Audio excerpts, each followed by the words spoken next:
Welcome to SicEm365 Radio. Looking to the end zone. He's got a man. Touchdown. R.J.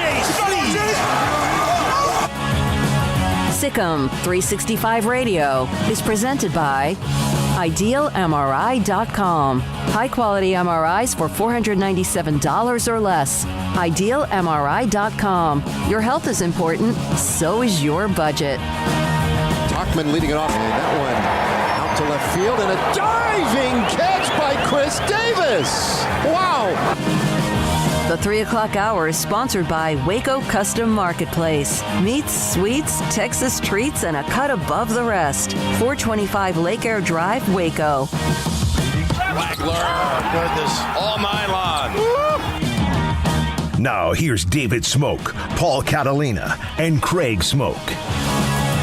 All right, for right now in studio flying solo, Paul Catalina will be here momentarily with all the construction, of course, even now right out in front of where we are on 101 Elm and Martin Luther King as they continue to work on the bridges. Of course, there's the suspension bridge, Washington Bridge. There's all sorts of construction, so Paul will join us here momentarily. Craig Smoak is live. He's on Skype today with us yet again from his own home studio. Couple of things to get to in a moment. Glenn West, who's the Assistant Executive Director of the Texas High School Coaches Association, will join us here in about 8 to 10 minutes.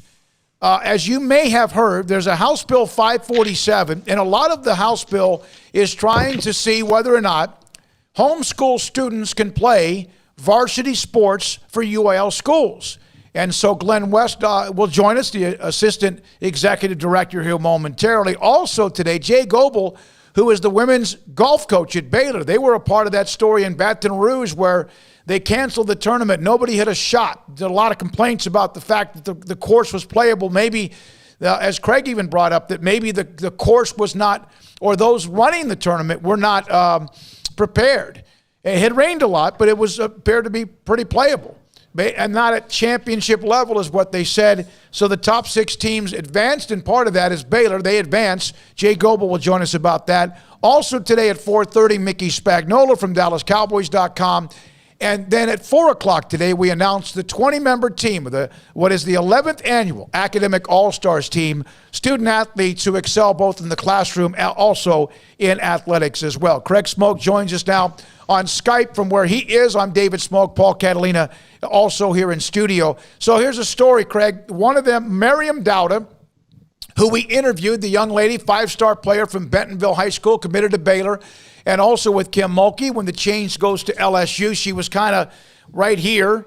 She did confirm to me in a text today that she has in fact asked or did ask for release of her national letter of intent at Baylor. She confirmed, in fact, she got it. She will not play at Baylor. She has a chance, might be LSU, might be Arkansas. That's where she's from. Who knows? Well, that might be. We asked, in fact, yesterday, Tari Cummings about that. And, of course, she said, yeah, I got to get on the phone. She had seen her play. So that's someone in Miriam Dowda. That's a 5-star player. And Baylor right now, that means nobody in the class of 2021, Craig. And right now, they have nobody set for the class of 2022 either. Yeah, that's problematic. The program's bigger than one player, though. And I feel like I've heard the name Miriam Dowda a lot. I understand she's a 5-star. I understand she's really good.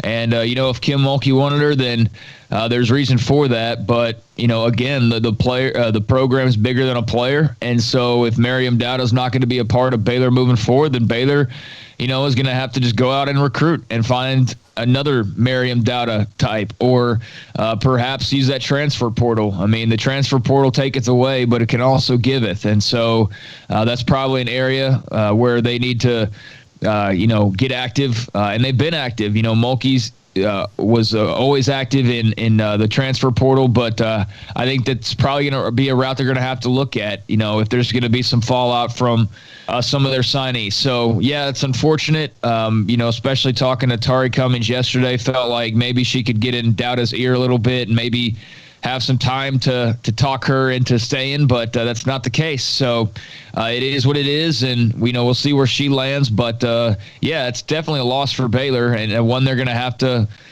overcome somehow. Yeah, I think, though, it opens up an opportunity when you think about it.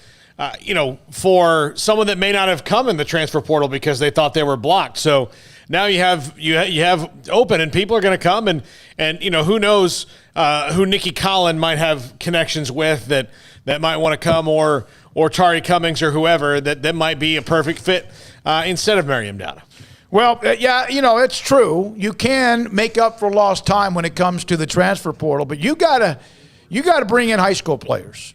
It's like Kansas State was one of the few very successful when it comes to using junior college players, right? When it came to recruiting junior college players, and even then, Phil Bennett told me, we really didn't have as many as people thought. We just had the ones that were good. Michael Bishop, among some others, were junior college players. But you cannot build a roster. It's a good way to start. It's a good way to supplement.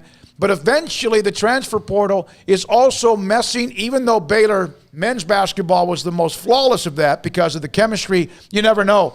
Texas A&M women's basketball team with Gary Blair had 8 or 9 on this last year's team in the transfer portal. So that is a hit for now, because it means you have nobody coming in from 21, and you have nobody. And women's basketball is different.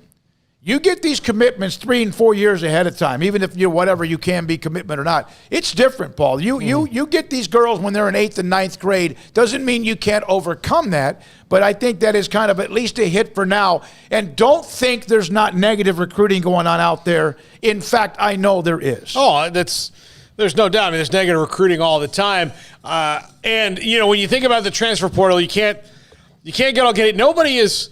Scott Drew is the Picasso or the Van Gogh of the transfer portal. He makes it work. He's unbelievable. Even from the very beginning, whatever transfers he's had, for the most part, they get a lot more out of them what they've put into the transfer portal. And so that's kind of rare, I think. And, so even Nikki Collin, as good a coach as she may be, it may take her some time. But, yeah, I mean, like Craig said, it giveth and it taketh away. Today it tooketh away, and tomorrow it'll giveth, and it's all on the new staff to recruit. I mean, and to really, really get that going. So we'll see. And look, they may not fill it reasonably with somebody, and that means they've got one more for 2022, which they don't have anybody in that class right now, as you said. So maybe that's what the focus becomes, is you got to make do with what you have and pedal to the floor. And you have the young lady from down at Reagan High School, Sammy Wagner, who was committed, a 5-star, maybe the best player in her class, who's an outside shooting guard with height.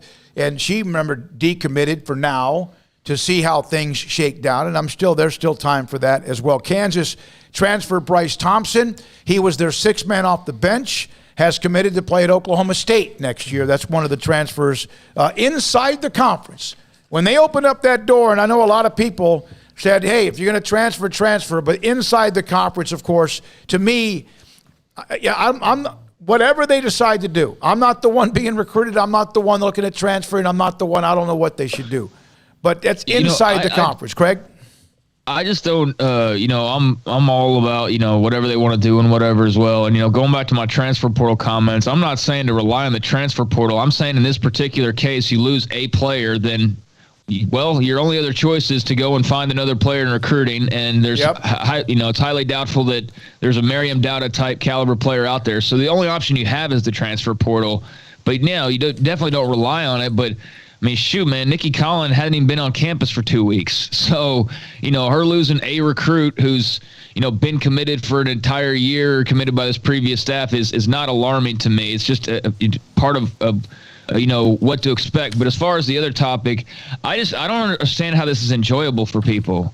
Like, I don't understand, if you're a college sports fan, how you find this jumping from team to team, guy going from Tech to Texas, or from Baylor to TCU, or from Oklahoma State. How is that fun for people? Like, what? Like, I don't get the enjoyment level that some people seem to get from this open free agency type of college athletics landscape. I don't get any enjoyment out of it, really. I mean, it's cool to see a player hop from here to there. Certainly Baylor's, benefited from it. But, if I could choose, I would rather it be the old way. I would rather you don't have that safety net that no one did. But, yeah, I don't understand. Like, maybe you guys understand it on a better level and you get the joy of it. But I just don't like it, man. I don't like this bouncing inside the Big 12 or inside the ACC or wherever. I agree with you, Craig. I think that the transfer portal, I think it's important to have. I think it's valuable. I don't enjoy this Ohio State to Alabama. I don't enjoy that part of it, and that's going to be part of it. But I particularly like, and I agree with Lincoln Riley to a degree of, you should be able to, I just think there should be something for the schools in the conference to where, yes, we can lose this kid, but we don't want to play against him. That would at least make it a little harder. And I get that, that puts a restriction. I just, if a guy's at Kansas and Oklahoma, I don't like that. I don't like it. If a guy's at Georgia and Alabama, I don't like it. Chris Beard just went from Tech to Texas. Yeah, I don't like it when coaches do it either. Yeah. I mean, it's weird to me. But hasn't that been the argument? Mm-hmm. Hasn't 254-339-1122 as well? Glenn West of the Texas High School Coaches Association here in like 5 minutes or so on House Bill 547 in the Texas House legislature and going to Senate now here, I think maybe by Monday. So we'll get into that about what's going on with House Bill 547. Here's it all started because what everyone thought was unfair. It all started because players and athletes started getting now there's name, image, likeness, and it just keeps on building and building. And then it was like, well, if a coach can leave, that is a job, by the way. Mm-hmm. Now, I understand that maybe because of the money, the revenue, that you could look at playing college basketball or football as a job too, because of how they are treated, how they are handled, and also the fact that most of them are there, let's be honest, to be able to eventually play pro football or basketball, whether it's a reality or not. But most of this started because, well, coaches get to do it. Isn't that one of the arguments? Or what's fair? It's like now in this country, not being political, if something's not fair, we immediately here's the rule. We change it without sometimes looking at the repercussions. And I do think in-conference transfers is a bad idea. Yeah, I think that we've gotten muddled on the definition of unfair and unjust. Sometimes things are unfair because because they're not apples to apples. You cannot fairly compare them. And so they're not completely fair. But if you can get as close as you can, then that's what we should aspire to, is compromise on fairness. Now, if something's unjust, and I think name, image, and likeness, if you go to an American ideal of I own my own name, I own my own likeness, I own me, then that's unjust, that a college can just make all this money off of you and you can't say anything about it. And then if you even make a little bit, you're in trouble and you're some kind of pariah. But that's to me is unjust. Unjust that you can't, that you could transfer anywhere you want except for the 11 schools on this list because they're in the conference, to me is not unfair. That is just a pause that gives the schools at least some, and I'm not sticking up for the big guy here, but at least some idea of, well, at least, we don't have to play him 3 more times. Especially when you lose, if Justin Fields went from Georgia to Ohio State, they were only going to play each other if it was in the college football playoff or in a bowl game.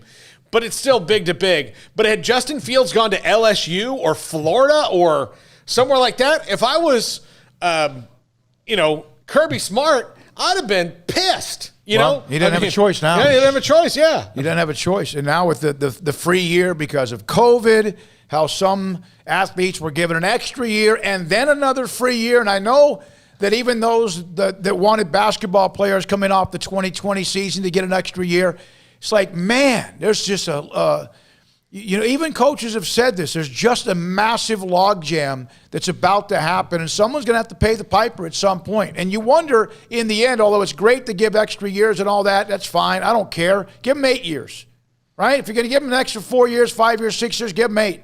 But at some point, did those making decisions look down the road at what's going to happen? And in the end, how about those recruiting junior colleges? What about those who cannot? Someone's being hurt by this, even though it looks like it's open free agency. Even Nikki Collin mentioned that when it comes to the transfer portal. By the way, Greg Brown has turned pro. Texas center, freshman, came straight out of high school, one and done, entered the draft, and also has signed with an agent that is also out there. Now, let's take a break right here and come back with Glenn West of the Texas High School Coaches Association on what's going on with Texas House Bill 547. What does it mean for the UIL? What does it mean for public schools? What does it mean for homeschoolers? What does it mean for a lot of people? What does it mean, and why are the coaches against it, and why are some for it when it comes to those who maybe are not a part of the UIL? This is SicEm365 Radio. A local realtor with a unique perspective. That's how Lance Donaldson describes himself. And believe me, when you meet Lance, you'll think he's got a unique perspective on a great many things. Whatever you want to talk about, believe me, his perspective is unique. But that's what makes him great. That's what makes him great at his job, because he's unique and because he sees things in a unique way. He's going to get to know you. He's one of those kind of guys who can kind of see things about you that you don't even know in the first 5 minutes that you meet him. So give him a call, 254. This camera right here. Thank you. Thank you, Jack. I didn't understand what that was, that gesture. So give him a call, 254-214-3713. That is Lance Donaldson's number. Or look him up on the computers, on the Google boxes, on the internets, as the kids say. Lance Donaldson, eXp Realty, or go to LanceDonaldson, exprealty.com. But give him a call, 254-214-3713. At Baylor University, students find their place to shine. They're faithful friends and inspirational leaders. They're championship teammates and independent thinkers. They're on the cutting edge of high tech and in the halls of history. If you want to make the world a brighter place, you can. And if you want to shine in your own way, you can. The spark you need is already inside you. Bring it to Baylor, where lights shine bright. Samuels is celebrating Jeep Freedom Days. It's an exciting time for a new Jeep Grand Cherokee Laredo with up to $3,750 in values or 0% for 72 months. The new Jeep Cherokee Laredo is built tough, and with the Jeep Freedom Days going on now, it's a great time for a new Jeep SUV. Alan Samuels, the award-winning customer service Central Texas dealer. The best place to get your next SUV. Located at 201 West Loop 340, Alan Samuels is your friend in the car business. Come by, let's be friends. Let Camille Johnson Realtors guide you seamlessly through the process of buying your dream home or selling your current one. Commercial, farm and ranch, or residential, Camille Johnson Realtors can smoothly and successfully lead you through any transaction. With a team of 28 experienced agents who are excited about serving you, Camille Johnson Realtors services the entire greater Waco area. If you're in the market to buy or sell, contact Camille Johnson Realtors, 104 Midway Center in Woodway, or find them online at www.camillejohnson.com. Camille Johnson Realtors, elegant, charming, warm. Welcome home. Do you or your kids get nervous about going to the dentist? Stonewood Dental, Dr. Steve Childress, he can help. I've spent a career taking care of patients who as children had bad experiences, and now they're adults that hate going to the dentist. If I get a kid at 3 years old and they come every 6 months and it's a happy experience, it's normal for them. Now they have an accident at 6 or 7 or 8 at school. Now they have a broken tooth or a trauma, and they have to come here. They're used to lights, they're used to water in their mouth, they're used to experience, they already trust us. It's amazing what we can do with that kid without it being a negative thing. But if I see a 6 or 7 or 8 year old that's never been to the dentist, and now they have a trauma or an unfortunate unexpected toothache, it's harder to do that for that kid and it not be somewhat of a negative experience. So bottom line is I try to teach kids and adults and teenagers and everybody the way I'd want my family treated, which is where it's a necessary part of life. You just take care of it. It doesn't have to be that big a deal. Learn more, stonewood-dental.com. Parenting is full of surprises. You never know what to expect. So after our son was born, I called my Texas Farm Bureau insurance agent to set up a life insurance policy in case something happened to me. Sawyer is now 2. And we'll soon have a sister. There's no one else I would trust with protecting my family. Stop by and see our agents at one of our 3 McLennan County locations. Coverage and discounts are subject to qualifications and policy terms and may vary by situation. From the first workout to the last practice, sports is an incredible challenge. Hi, this is Dan Ingham with the First National Bank of Central Texas, and we're proud to support each athlete, every parent, and our educators. From families, small businesses, to the biggest industry, we're here to help.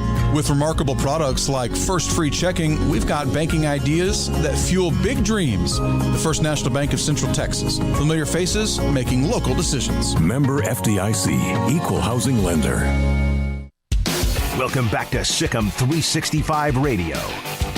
Are you a SicEm365 superfan? Then try out our premium subscriptions at SicEm365.com. You may not have been paying attention, and if you haven't been, we're about to help you understand a little bit more. But there's a House Bill 547 in the Texas legislature, and it's been through, I think, 3 waves of votes. And eventually on Monday will go before the Senate. And it's House Bill 547. The Texas High School Coaches Association is vehemently against it.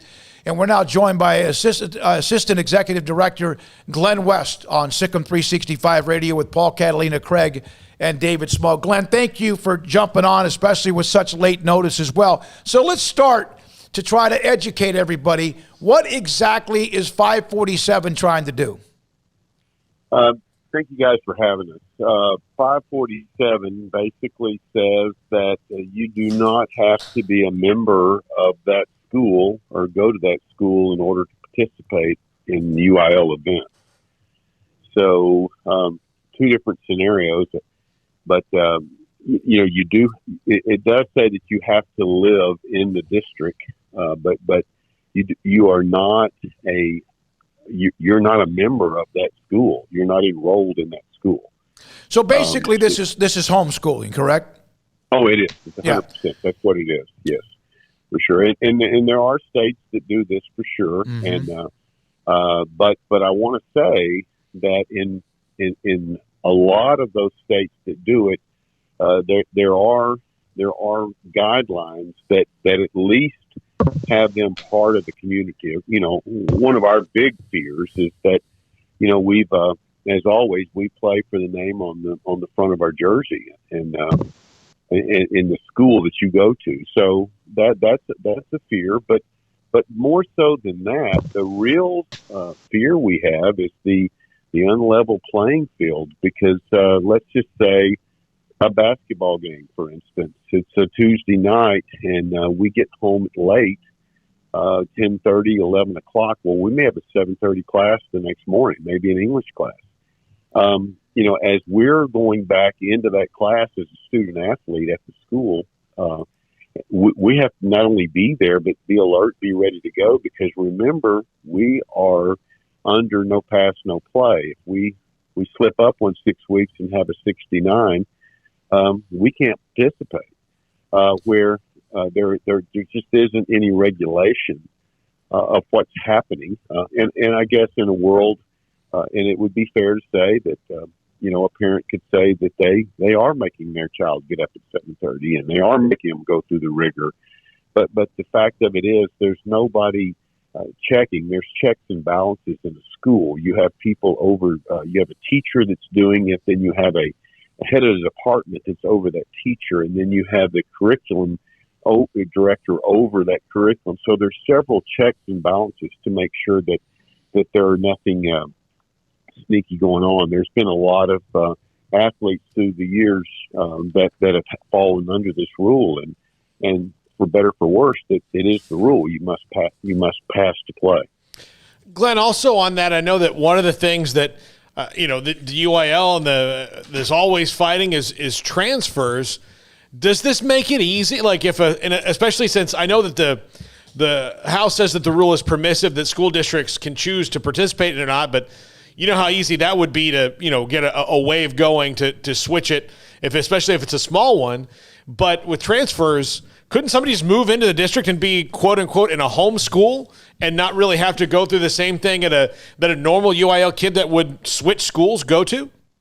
Well, I don't know all the particulars there, but I do know this, that even under the current rule, if I were to transfer from one school to the next, and it was at a lower level, let's say a freshman level, then I can't participate in the varsity level for a year.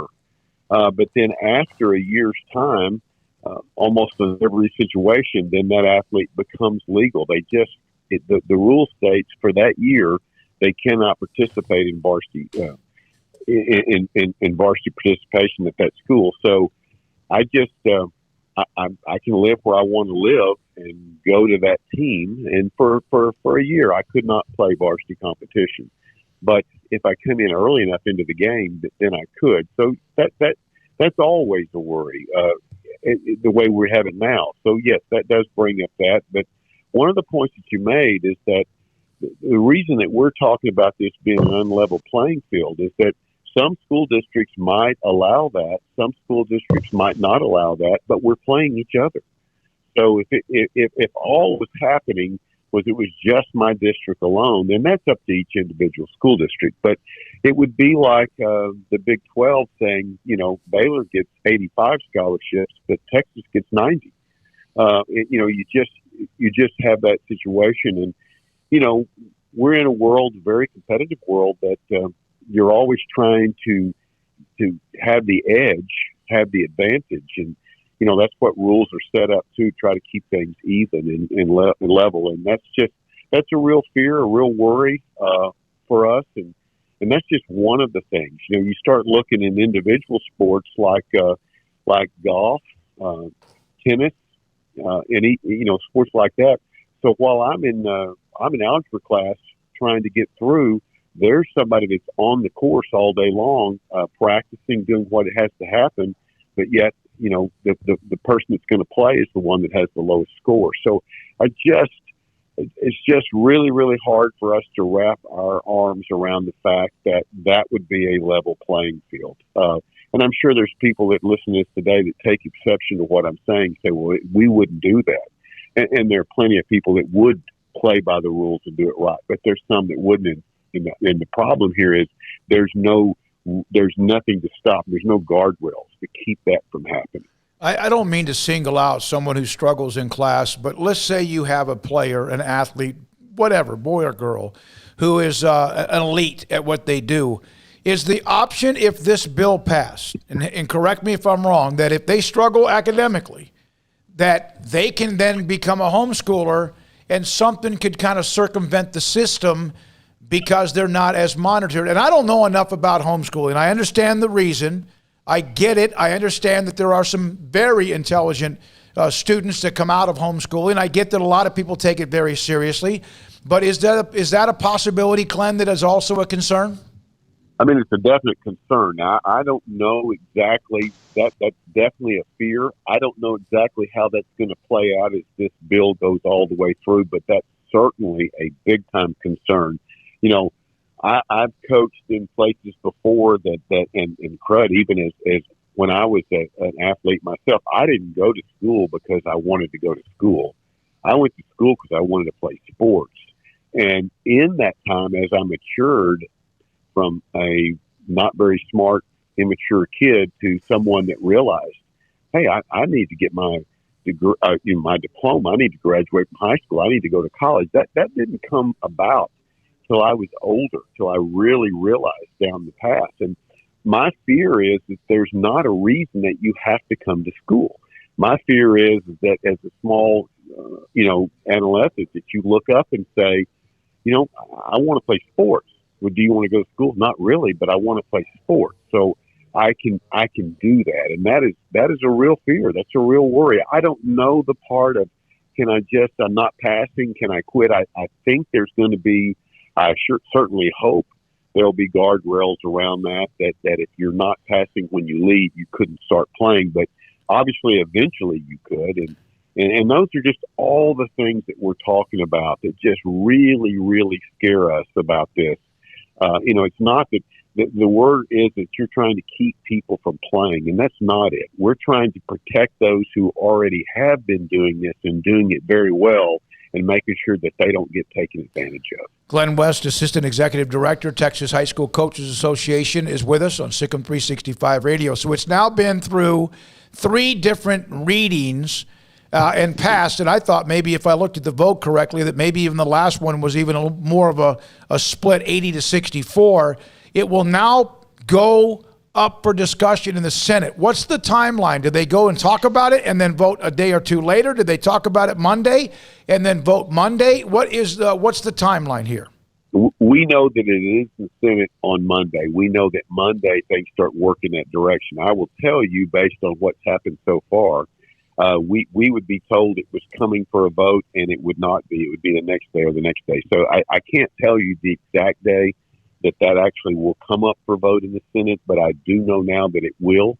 And I know that it goes over to the Senate floor on Monday. I do know that. Okay, here's a text, by the way, from – go ahead, Paul. By the way, I do like what your executive director, Joe Martin, said about the property taxes going to pay the fire station down the road, but I've yet to see them let me drive that truck. So I think that's a fair comparison to make it simple for people who say, well, with property taxes, we should be allowed to public school activities. Well, I mean, but you're not going to the public school. Guys, here's the biggest thing right here. Here's the biggest thing. One of the greatest reasons why sports work so well in this state, every coach that works at a school in this state has to be a full-time employee. So you have great community. And so don't forget this piece. To be able to play sports in the state of Texas and UIL sports for a school, it becomes a privilege. It's not a right. It's a privilege because you were able to do the things that you were supposed to do. You had to act right. You had to make your grades. You had to follow protocol and go beyond what anybody else would have to do in order to play. There may be a dress code. There may be a hair code. There may be something that goes with that athletic position or team so that you can actually participate. It is a privilege. In this situation, it will become a right. All right, last thing, Glenn, and we appreciate your time. The timeline is Monday. If, in fact, there are people who are listening who might want this to pass, and then there are those that like, man, I didn't know much about it. What are you suggesting if they are concerned about the bill? What are you suggesting they do? There's no question. They need to contact their senator, their representative in their region. It will be now. It is in the Senate, so that is who they need to contact. Contact that person and explain how they feel. I mean, those people were elected to represent the people in their district. That's what needs to happen next. And speak your mind. That's the American way. Thank you very much, Glenn. Thanks for your time. It was good to see you at the banquet a couple weekends ago as well. You bet. Yeah, you and Joe Martin. I know you guys are doing a lot of work behind the scenes. Thanks for jumping on and kind of explaining this a little bit to us. That's Glenn West, Assistant Executive Director of the Texas High School Coaches Association. By the way, and there's a thread on SicEm365.com in the premium section about House Bill 547. Good friend of mine, Wade, is the one that sent me a couple of notes about it. And we appreciate Glenn West for making time to be a part of today's show. When we come back, you saw, in fact, Craig brought this up, that the women's regional in Baton Rouge, Louisiana, were canceled. 3 days, no one hit a shot. Course conditions were different, but they were playable, and some coaches even said they walked the course. At the NCAA, who set up the course, who was running the tournament, that they were unprepared. I don't know the truth here, but I do know that a lot of people were pretty angry about the fact last year golf was wiped out. This year, no one had a chance to compete in the regionals, and the top 6 went. Baylor gets to move on. They get to move on. That's great. So do 5 other teams or others around the country. But what is the perspective of Baylor women's golf coach Jay Gobbel? He's next on SicEm365 Radio. Travel is back, and so are the savings. The Memorial Day savings event at Richard Carr Motors. Get back on the road with the sophistication and luxury of Buick. Richard Carr is loaded with Buick SUVs, all priced to move. You could save $5,900 on a 2021 Buick Encore, or $4,500 on an Encore GX, or save $3,900 on a midsize Buick Envision. They've also got the space, luxury, and affordability of the Buick Enclave, the perfect family travel vehicle with 3 rows of first-class seating and a smooth, quiet ride. Right now, you can save $8,500 on all 2021 Buick Enclaves in stock. And Richard Carr is also loaded with premium pre-owned cars and trucks. All pre-owned cars and trucks are priced to move during the Memorial Day savings event, with multiple cars priced under $200 a month for qualified buyers. And Richard Carr Motors is your local Waco family dealer. They take pride in serving their neighbors and want to earn your business with great prices, free oil changes, and superior service after the sale. So come by their clean and disinfected showroom to take a test drive, or let them bring the test drive to you. It's the Memorial Day savings event going on all month at Richard Carr. Hey, this is Bryce Petty, former starting quarterback and two-time Big 12 champion, and I know firsthand the importance of being in top shape both on and off the field. So listen up, men. If you're feeling beat down day in and day out and looking for that high-performance edge that separates the men from the boys, then look no further than the Petty Clinic Low T in Waco. Petty Clinic is a comprehensive men's healthcare clinic with an atmosphere catering to men. Board-certified Dr. Kent Petty has a special interest in offering the highest quality medical care to men of all ages. Some of the services offered include screening and treatment for low testosterone or thyroid, infertility, high blood pressure, diabetes, high cholesterol, sleep apnea, while offering comprehensive wellness exams and complete men's health lab panels. High performance men, remember, it's not just a Petty thing. This is Bryce Petty, encouraging you to reach out and Google search Petty Clinic Low T or go to pettycliniclowt.com and get your complimentary lab screening today.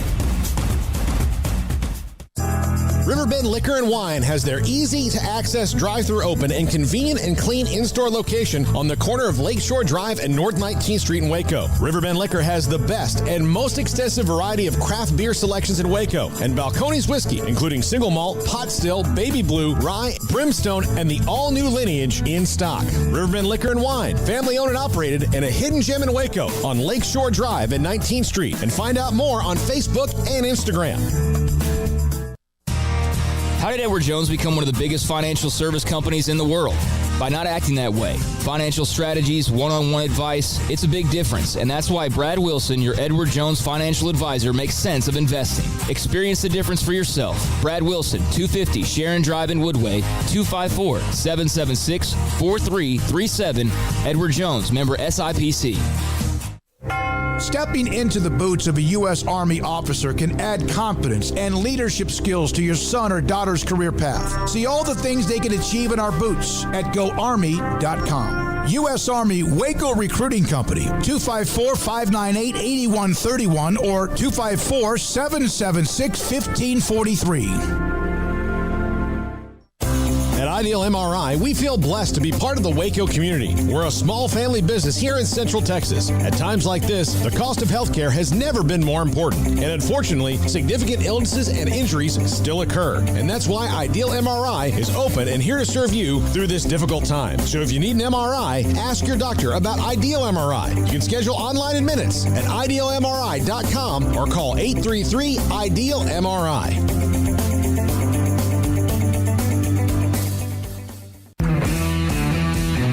At Marco's Pizza, get craveable pizza made the Italian way with dough made from scratch, an original sauce recipe, 3 fresh signature cheeses, and premium toppings you love, served hot and safe. Right now, you can get unlimited medium one-topping pizzas for just $6.99 each. Why stop at just one? Order with your app or at marcos.com for curbside, carryout, or delivery today. Marco's, pizza lovers get it.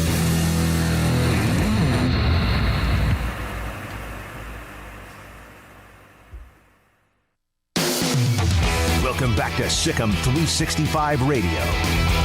The SicEm365 Radio Live Guest VIP Hotline is sponsored by Stonewood Dental. We are all in this together.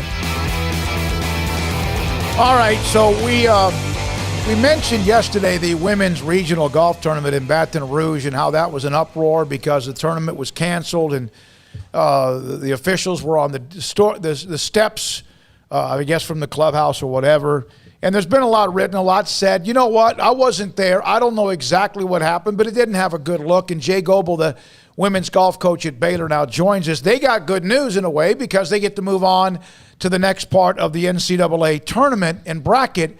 But at the same time, boy, you always want to be able to play. Jay, thanks for your time. I'm sure that it's been a long 3 days or so.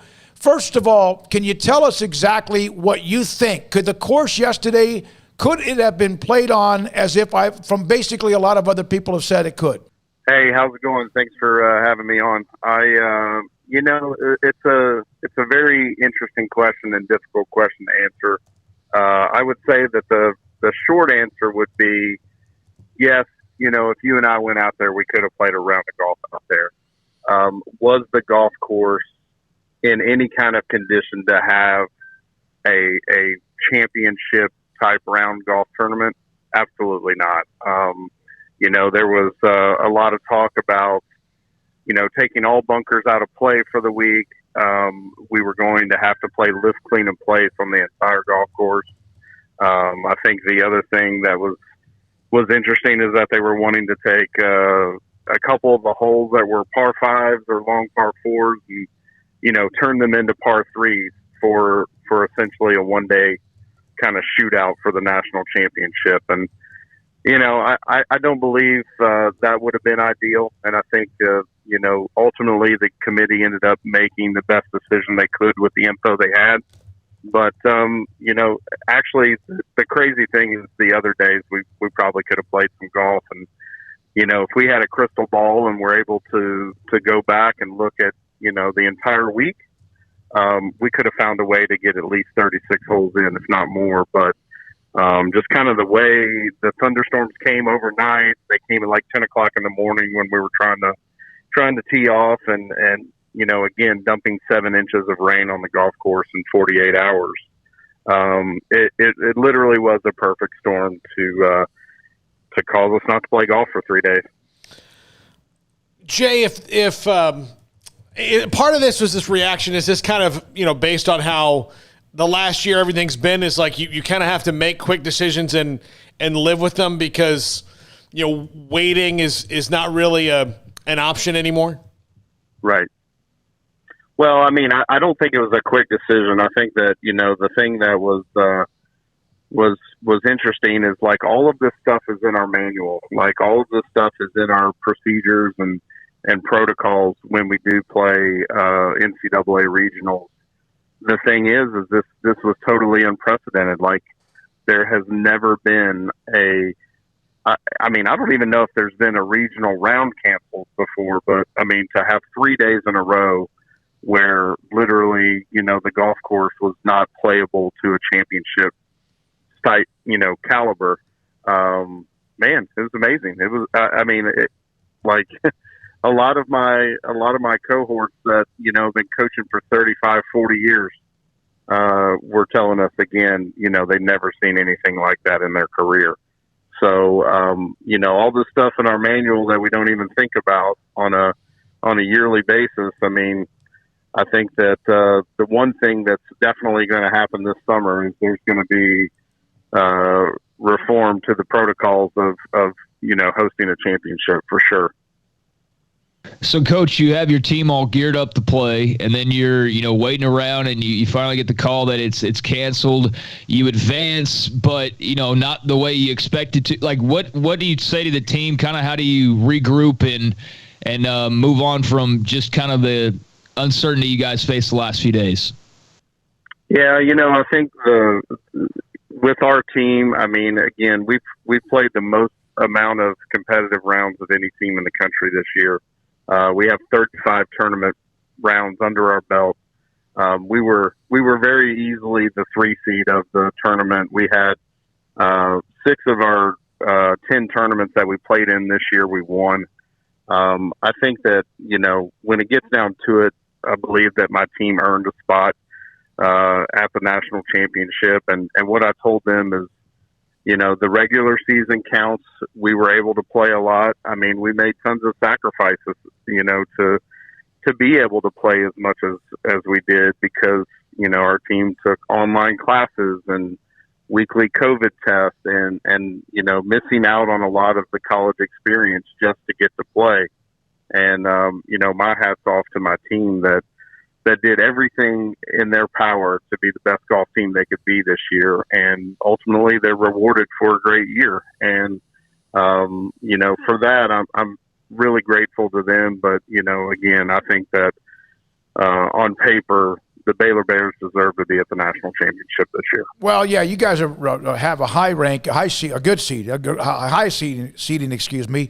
What would have been worse though is if, in fact, they would have had one round and then washed out. Would they have just gone to the one round totals?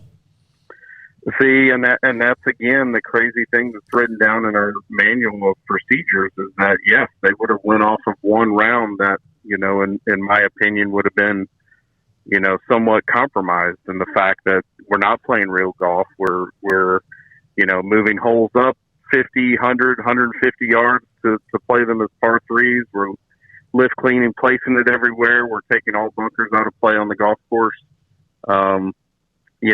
in my opinion, the committee did the right thing. Now, I think that the wording that the tournament director came out on that back staircase and said was not ideal. And Right. I think that's where all of the uproar came from is, the definition of playable. I mean, again, you and I could have went out there yesterday and played golf. Now, would it have been a championship level? Absolutely not. It would have been, hey, Smoak, you hit it in the water up there that's in the middle of the fairway. Just throw another ball down and play golf. Mm-hmm.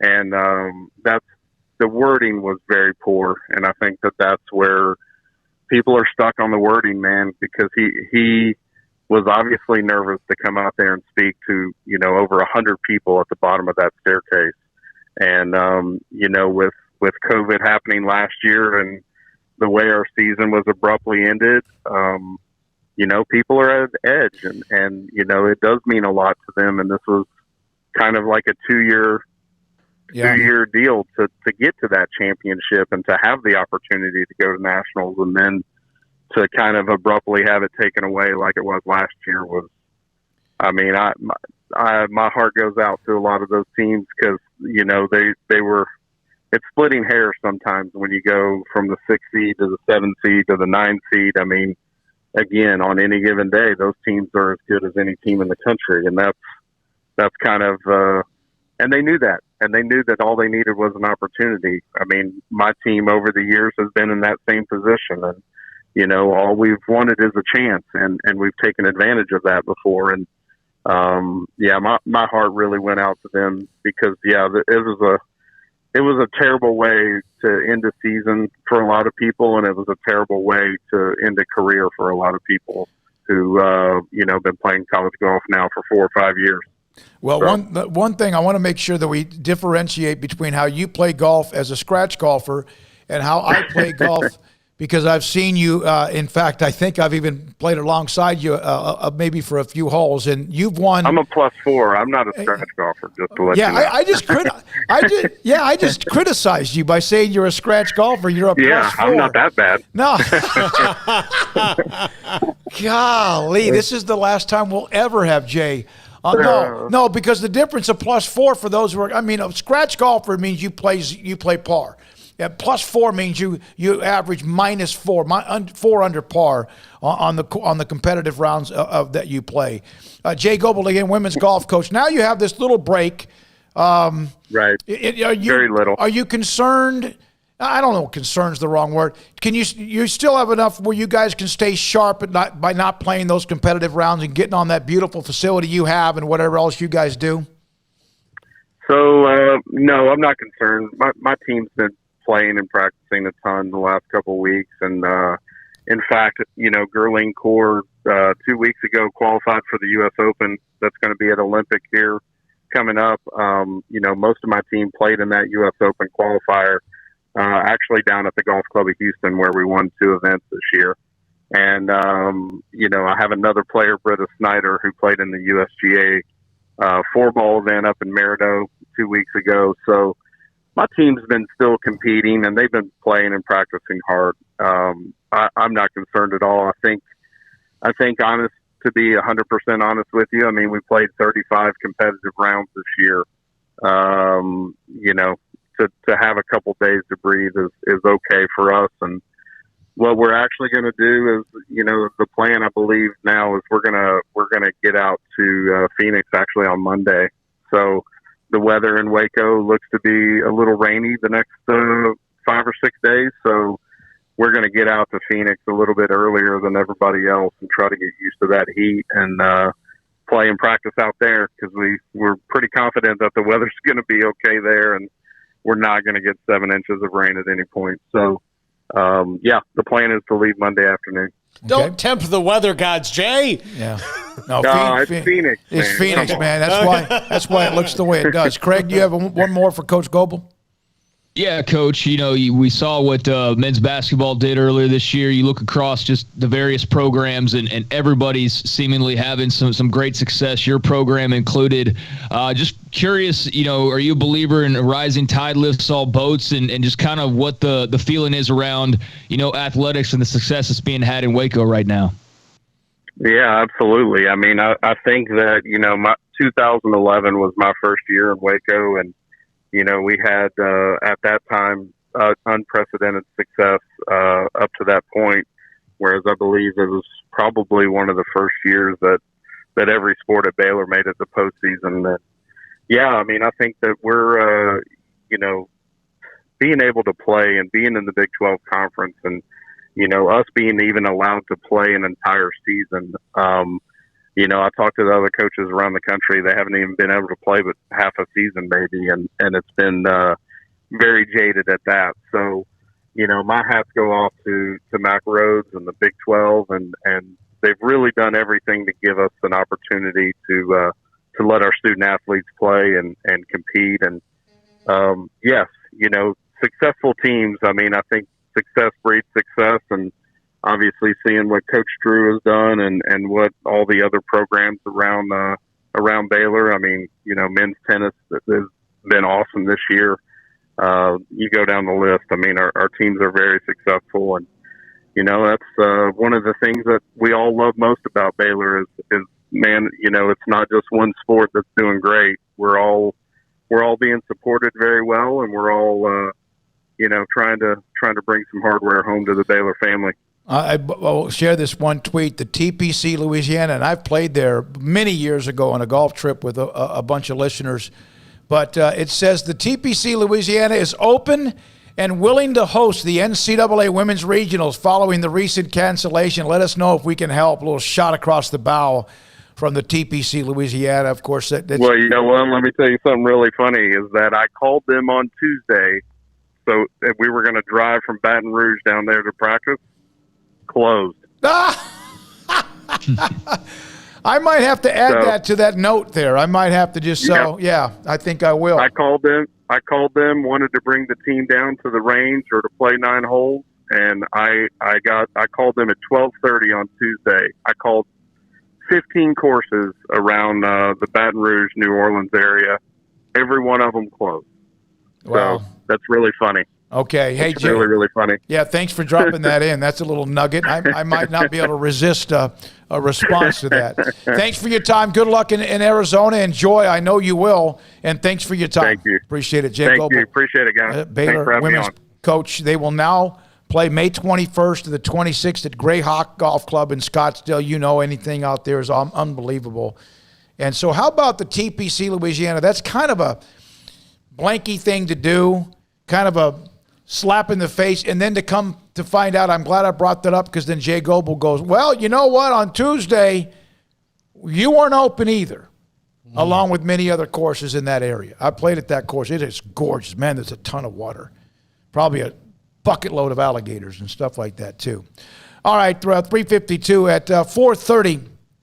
Mickey Spagnola will help break down the Cowboys schedule, and we might do that ourselves as well. You want to break here and come back? Well, do we have an announcement at 4 o'clock? At 4 o'clock, yeah. The Academic All-Stars team, and then Mickey at 4:30. Break here? Yeah. 7 minutes? Well, I mean, once you spend 3 minutes on a live spot, it won't be that long. Oh, I just timed yours out. And Unless you got like one story that you could talk about for 2 minutes. No, I was going to go down the Cowboys schedule, but that will take longer than that, and we could break down. We'll do that later on. We have plenty of time to do that later on. Coming up next, the announcement of the 11th Annual Central Texas Academic All-Stars. We'll do that. Jack has been working on that as well, and this is SicEm365 Radio. Don's Humidor and Coffee Beans in the Town West Shopping Center off Valley Mills in Waco. They're home with a 48-foot walk-in humidor with the great brands of cigars, including Ashton Macanudo, Artur Fuente, Padron, Cohiba, and even Rocky Patel, among others, like my father or La Fontana. La Fontana cigars, very smooth. They got the Churchill length, a little bit thinner than maybe some of the other cigars. By the way, Carol and Ashley do an amazing job with what they do. CBD products available, including Vita Dreams, to help you perhaps get to sleep earlier and fall asleep more comfortably. They have options for you with that as well. And coffee beans. You know, Chancey Stuckey, Baylor wide receivers coach, he's not endorsing Don Shimura, but when we was on the segment with us, I was there the other day. I walked in there the other day, and they were grinding fresh coffee beans. And I said, you know, I need to get Chancey Stuckey over here because he loves coffee if he hasn't already been there already, because they'll grind the fresh coffee beans with all sorts of flavors, taste, and aroma as well. Plus, again, the cigars, 48-foot walk-in humidor loaded with all the cigars you could imagine in the Town West Shopping Center off Valley Mills in Waco. Y'all listen up. Let me tell you something about group meals from Rudy's Barbecue. It's got all you need for all the folks you gotta feed, smoked meat, sides, and more. There's everything down to the tablecloth, just like the one that you see at the store. At a bridal shower, it's better than flowers. In a long-distance meeting, it'll pass the hours. It'll feed all the cousins at a family function. It's better than potluck at a church luncheon. Next time you need to feed 10 or more, call and order a Rudy's group meal. Next in line. Pay over qualified buyer with $4,000 down at 2.9% DTNL extra. See deal for detail. Travel is back, and so are the savings of the Memorial Day Savings Event at Richard Carr. Save $5,900 on 2021 Buick Encore. Drive off in the affordable luxury of a Buick Encore for as little as $258 a month. Or vacation in the spacious comfort of a 3-row Buick Enclave and save $8,500. 100% credit approval is always our goal. It's the Memorial Day Savings Event going on now at Richard Carr. At Richard Carr, we give you more. Southwest Sports Medicine and Orthopedics, the team physician of Baylor Athletics. Our doctors specialize in the diagnosis and treatment of any and all sports-related injuries. Celebrating over a decade of service in Central Texas, our doctors are equipped to handle a wide range of issues, whether it's your foot or ankle, orthopedic spine care, your hand or wrist, knee and shoulder pain, or if you're in need of our arthritis or total joint clinic. Come see us at the new Baylor Scott and White Ted and Sue Getterman Sports and Orthopedic Center. Trusted doctors at Baylor Trust, Southwest Sports Medicine and Orthopedics. Our goal is to get you back in the game. In the market for a quality metal building? Since 1943, Pioneer Steel and Pipe has helped Central Texas residential and commercial customers with metal building design, panel options, building components, and trim options. Pioneer Steel and Pipe's residential line is energy efficient, offers low maintenance, reduces insurance payments, is impact resistant, and carries up to a 45-year limited warranty. In addition, they can also help you find a metal building contractor for your project. Pioneer Steel and Pipe with locations in Waco and Bryan and at pioneersboys.com.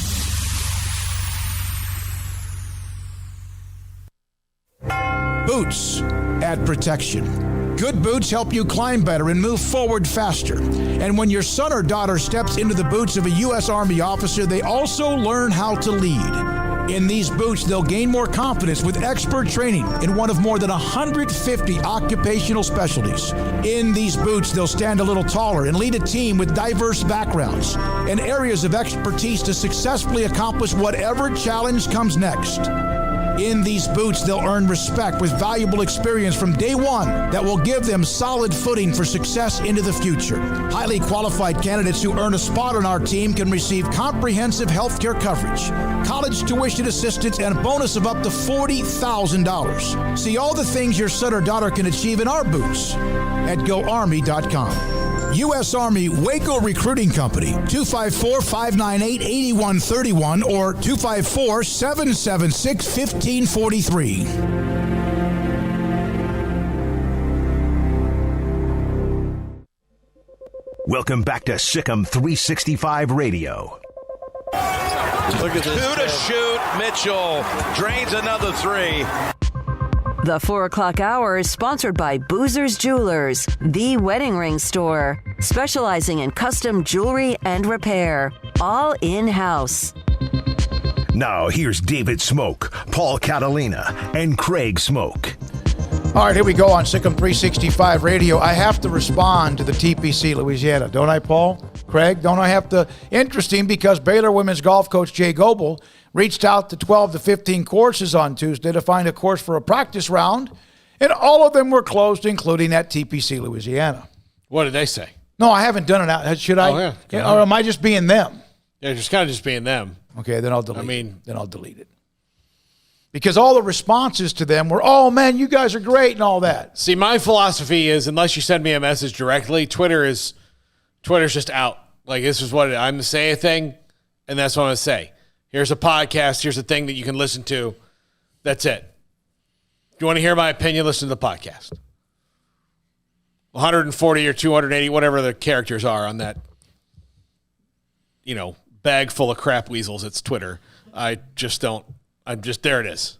So Chris Peterson, an article I shared with both Craig and Paul in theathletic.com, he's no longer coaching. He got out after 14 years as the head coach, had a great record at Boise State and Washington. He called it evil. I don't disagree with him in a lot of ways. All right. Okay, here is the 11th annual Academic All-Stars team. Student athletes that are recommended, nominated by high school counselors through contact with athletic directors, coaches, and others in administration at what are around 95 area high schools. Texas Farm Bureau Insurance is our title sponsor. Thanks to Carl Ellis and Mike Garrick. They have been our title sponsor for the last 5 years. Other sponsors of this program include Ray Broker, Air Conditioning and Heating, Southwest Sports Medicine and Orthopedics. The Waco Foundation is our 501c3. The McLean Group in Drayton McLean.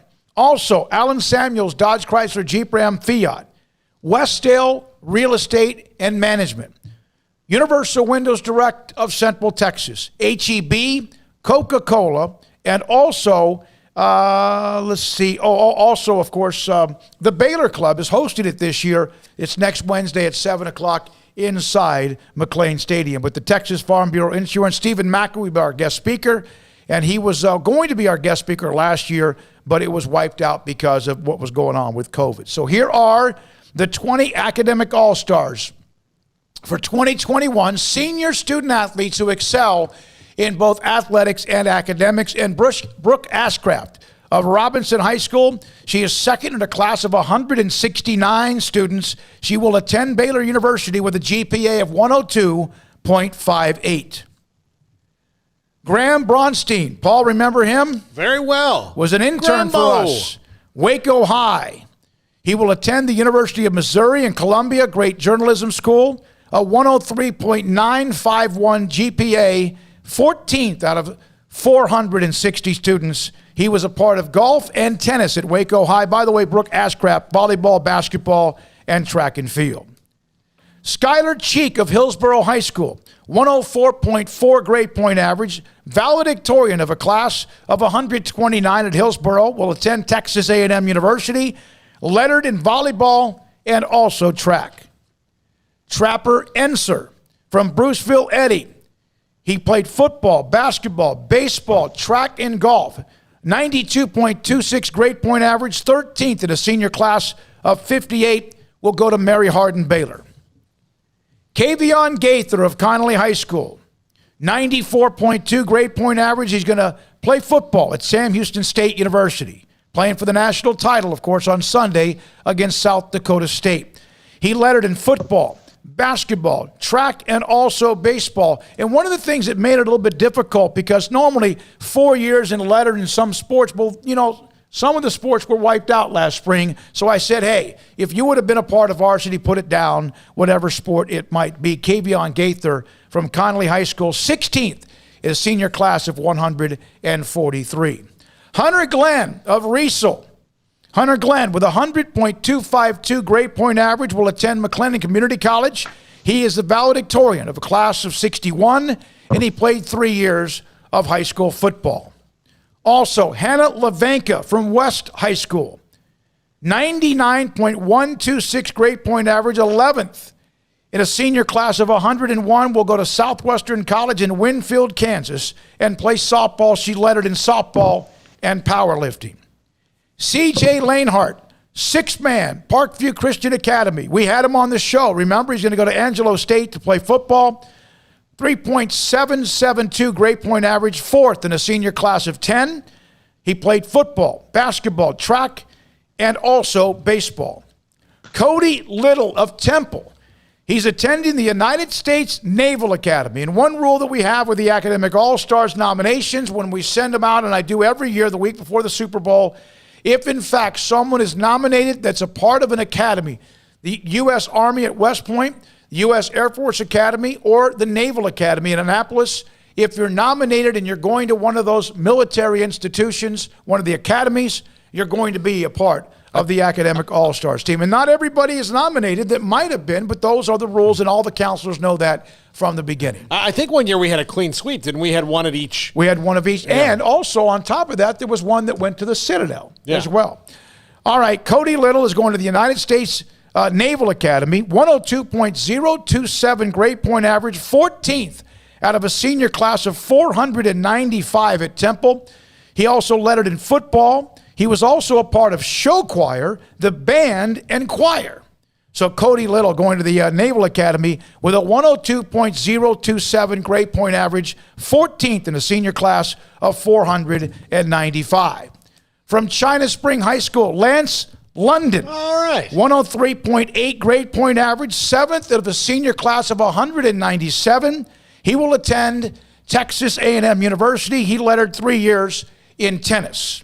Lance London from China Spring High School, 103.8, 7th in a class of 197.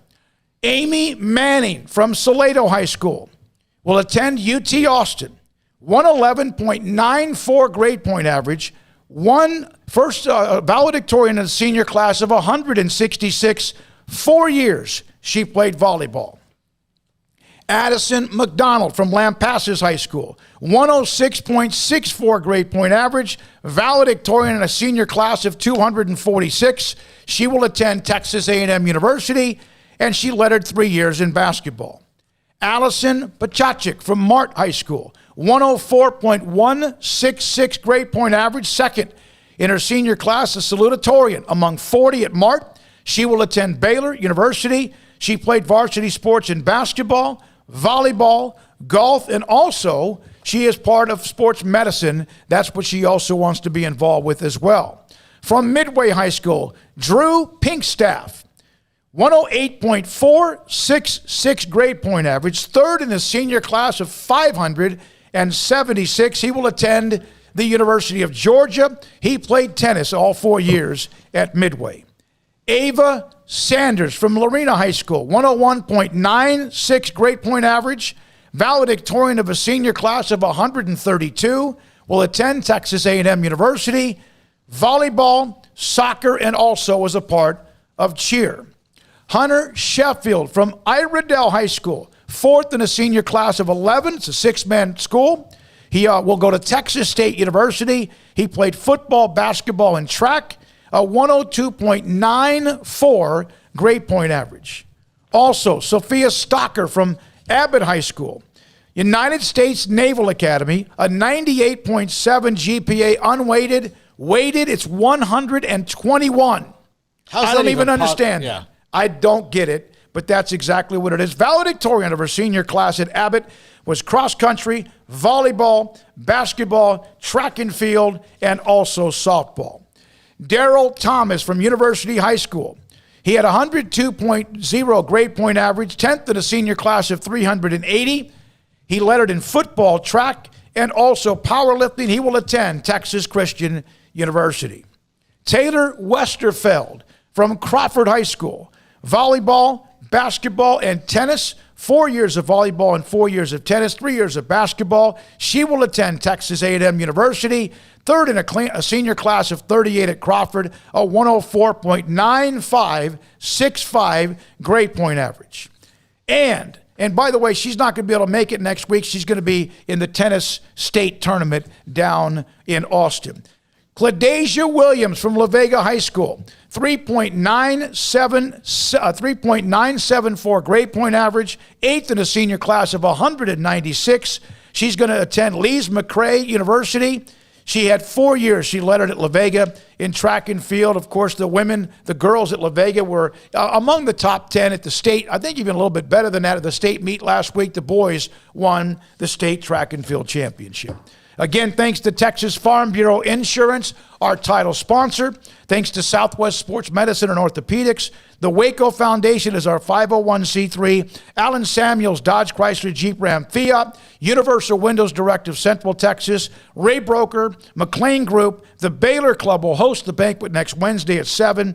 Westfield, thanks to Joe Beard very much, HEB, Coca-Cola, and many others. There's a couple of private donors. They didn't want their names mentioned, but they will be at the banquet. Stephen Mackey will be our guest speaker at the banquet next Wednesday. All right? Good deal. We got 2 out of 3 service academies this year.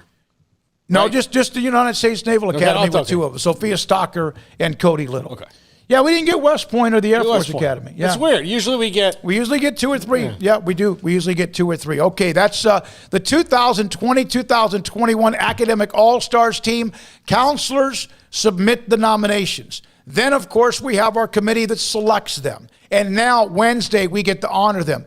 All of them will be in a full-page ad in the Waco Tribune-Herald. Allen Samuels, Dodge Chrysler Jeep Ram Fiat takes care of the ad, thanks to Ted Teague, and that will be on Sunday in the Waco Tribune-Herald.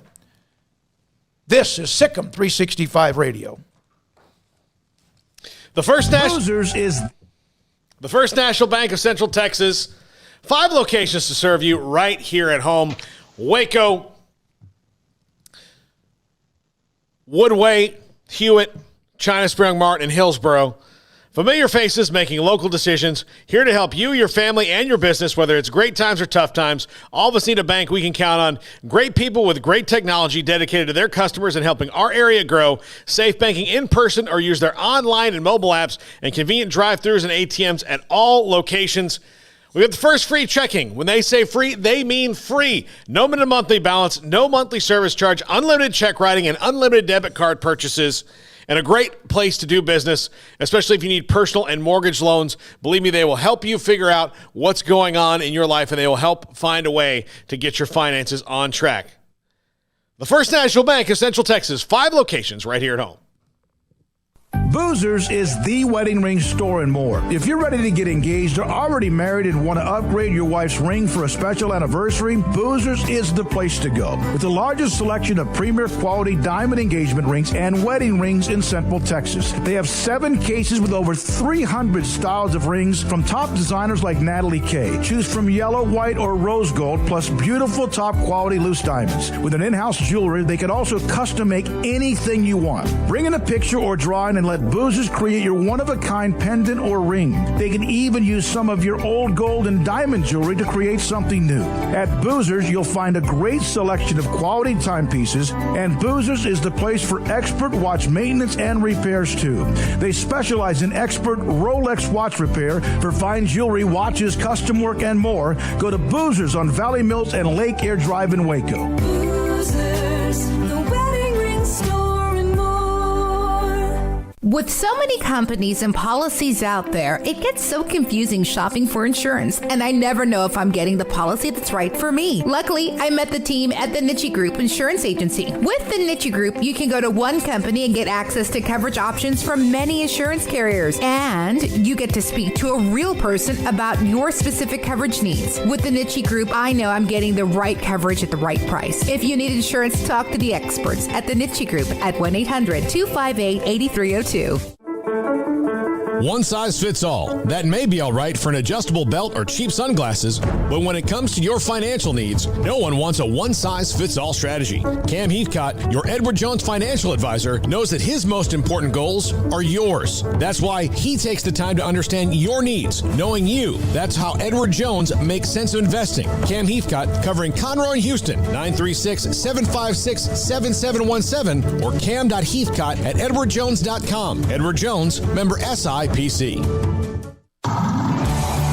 It's it's time to fire up the grill, heat up the oven, or get that deep fryer going to enjoy the top quality products at Waco Custom Marketplace. Order 30-pound sacks of live crawfish by 6 on Wednesday. Pick up on Friday afternoon after 2 or Saturday. Enjoy the weekend. 30-pound sacks of live crawfish available right now for $4.25 a pound. Find all the crawfish boil ingredients you need, including red beef potatoes, sausage, corn cobbettes, and Louisiana boil seasoning. Make your order for live crawfish by Wednesday at 6. Pick up on Friday after 2 or all day Saturday, and enjoy the weekend. Waco Custom Marketplace, your home for fresh baked kolache, cinnamon rolls every day. Butcher shop to cut your steaks the way you want. Fresh seafood, summer sausage, boudin, house-cured and smoked bacon, spices, seasoning, soup mixes, and more, and weekly gift boxes for any occasion. Waco Custom Marketplace, 425 Lake Air Drive in Waco, or WacoCustomMarketplace.com.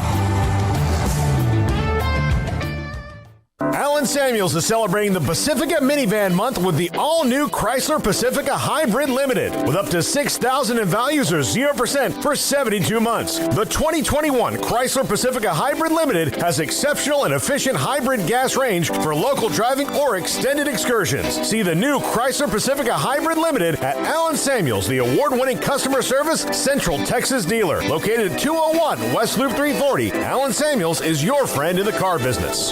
Come by. Let's be friends. Welcome back to SicEm365 Radio. And Prescott on the keeper, walks in, touchdown, Dallas. It's time for our weekly segment with Mickey Spagnola of DallasCowboys.com. Brought to you by the First National Bank of Central Texas, with 5 locations to serve you. All right, a couple of notes, Baylor men's basketball. I mentioned early in the show that Miriam Dowda from Bentonville High School has asked for and been given a release of her national letter of intent to Baylor. She will not be playing for Baylor, and so they continue to try to fight through all of the transition. And then probably another announcement or two when it comes to the staff, you would think, as we enter into the weekend. But I saw this note. So they just won the national title, and this is a long time coming, 18 years, and of course they finally get over the top. But there's so many guys that have been good. I mean, really good players along the years of Scott Drew. One of them was a transfer from Denver in Royce O'Neal. Look at this tweet. This is from Donovan Mitchell, hell of a player, right, with the Utah Jazz. It's a teammate of Royce O'Neal. Go, you're one ahead. Go. Yeah, that's okay. There's a tweet from Donovan Mitchell, and they're asking you to vote for first team and second team, and Royce O'Neal's not included in either one of the ballots, and he said, man, Buckets O'Neal 0-0 needs to be on this list. And so that was pretty cool coming from Donovan Mitchell, who himself is an all-star player. And then this one, Freddie Gillespie, he has a fan club now. He has a fan club. Jack, is it possible for us to have that link and put the video up, or is that that's impossible? That might be too much.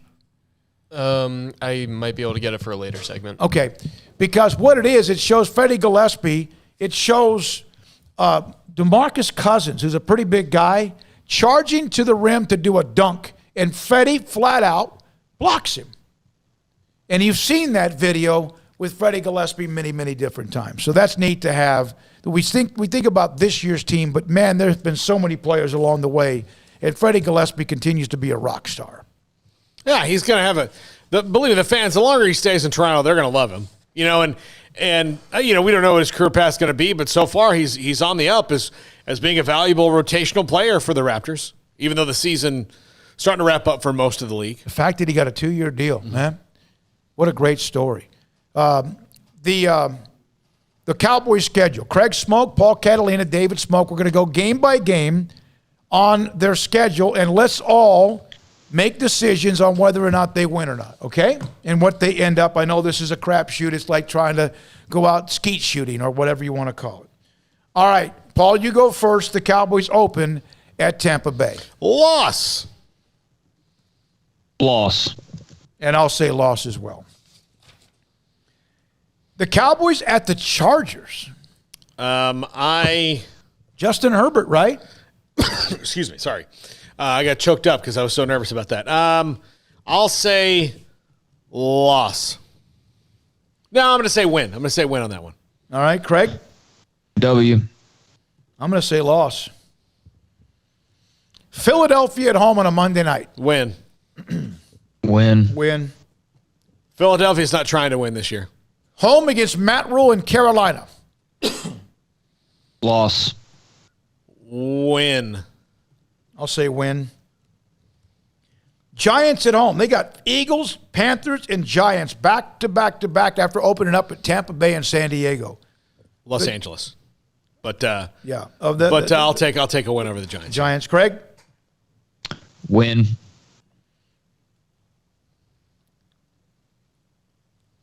I'll say win. At New England. New England's going to be better this year, I think, than they were last year with some defense back, but they still don't really have that much offense. So I'm gonna say win here. Craig? Loss. I'll say loss as well.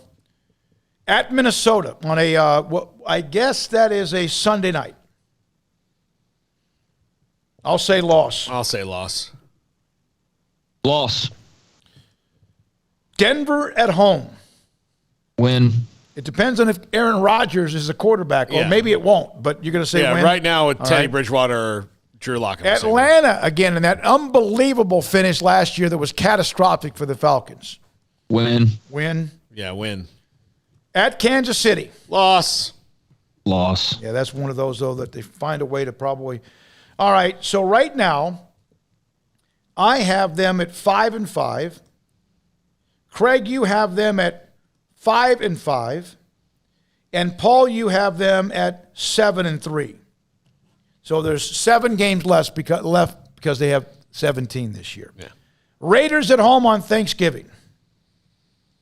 I'll say a win just because it's on Thanksgiving, but that's pretty much the only reason why. Paul? Yeah, I'm going to actually say a loss. They've not been good on Thanksgiving. You know, they have struggled against the AFC on Thanksgiving Day. Yeah. I'll say a win, though.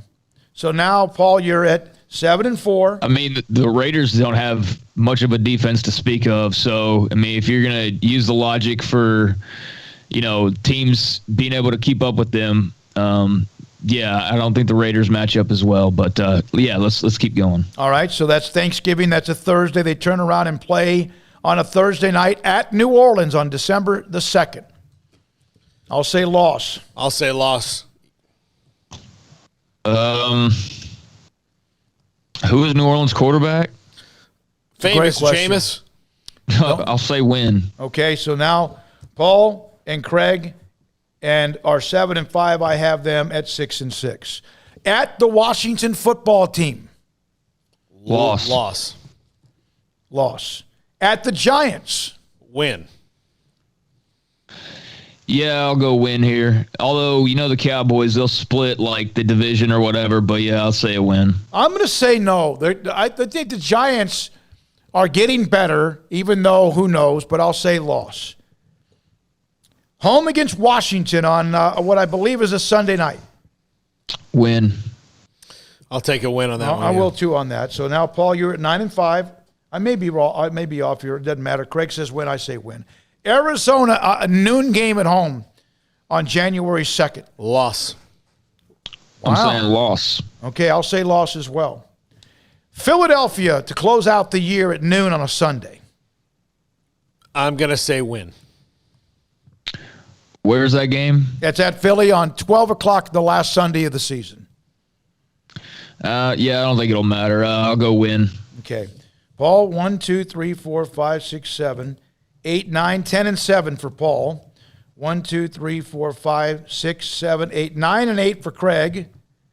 And I have him 1, 2, 3, 4, 5, 6, 7. I have him 8 and 9.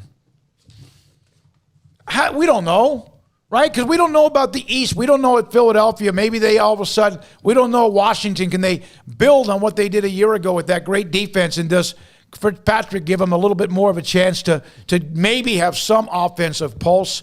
And then again, we don't know. The Cowboys obviously are loaded, but can they stop anybody with all of the draft picks? Maybe they did better on defense. So I got one sad note before we go to Mickey. I just got a text from Dustin. Chuck Douglas, who was a caller of our show, to our show when we were on the radio station, an official worked in the Belton School District, passed away. Coach, everything. Chuck was a very, very, very friendly human being and loved our show. Tried to get me in their 4th of July parade in Belton every year. Tried and failed. And,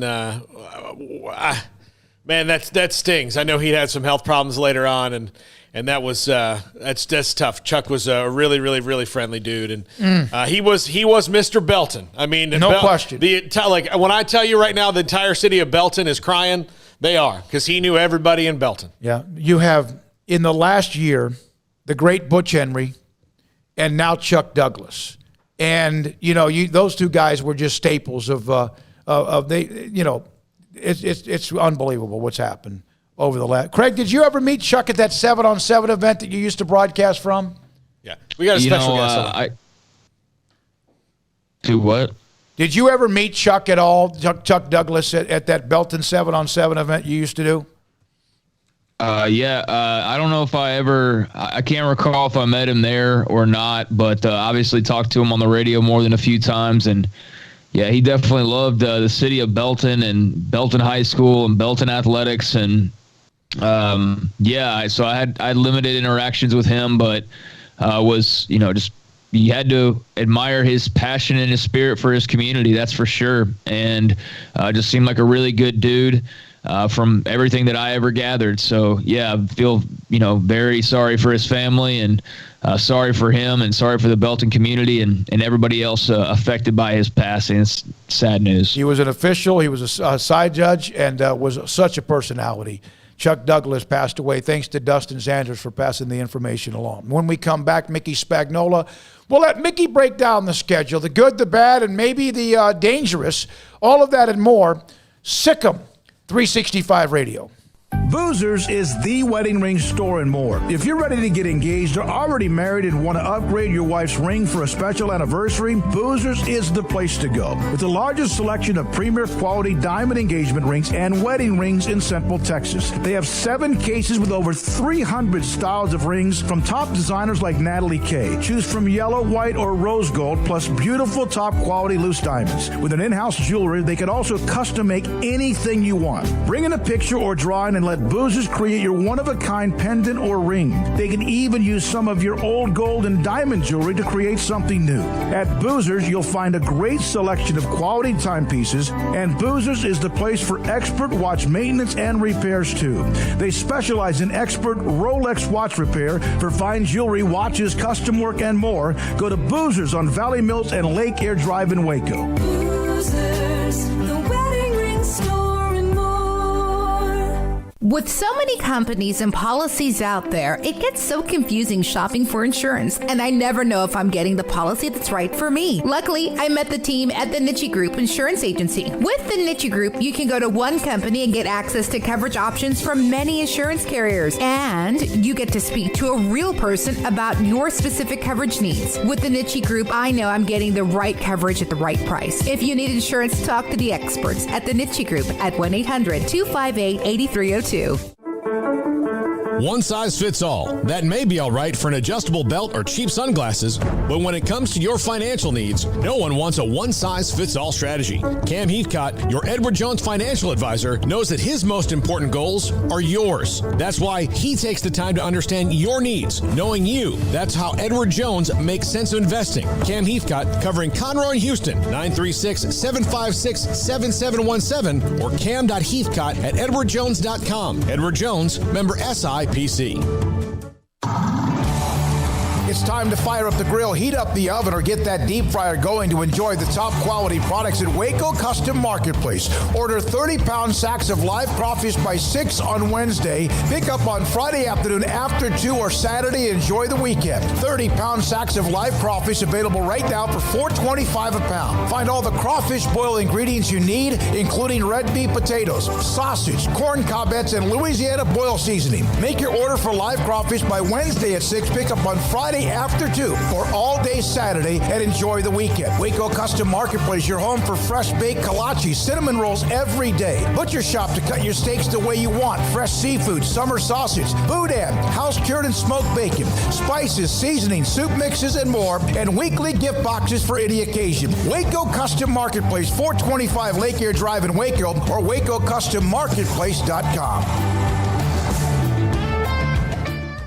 Allen Samuels is celebrating the Pacifica Minivan Month with the all-new Chrysler Pacifica Hybrid Limited with up to $6,000 in values or 0% for 72 months. The 2021 Chrysler Pacifica Hybrid Limited has exceptional and efficient hybrid gas range for local driving or extended excursions. See the new Chrysler Pacifica Hybrid Limited at Allen Samuels, the award-winning customer service Central Texas dealer. Located at 201 West Loop 340, Allen Samuels is your friend in the car business.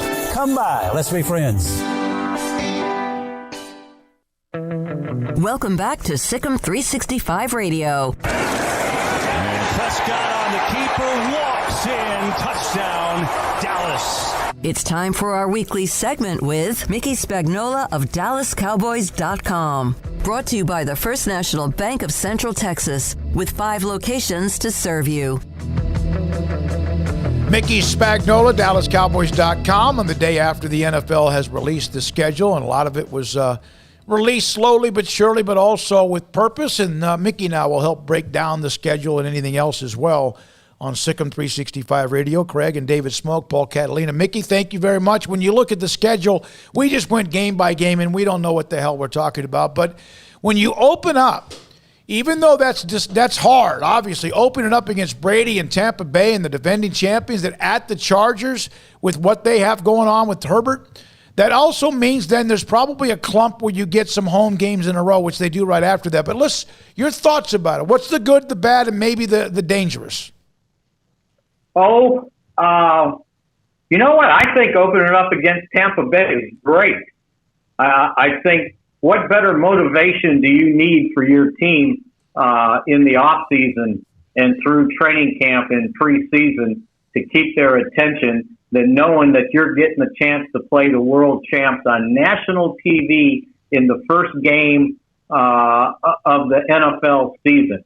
I mean, these guys should be out here with their hair on fire right now.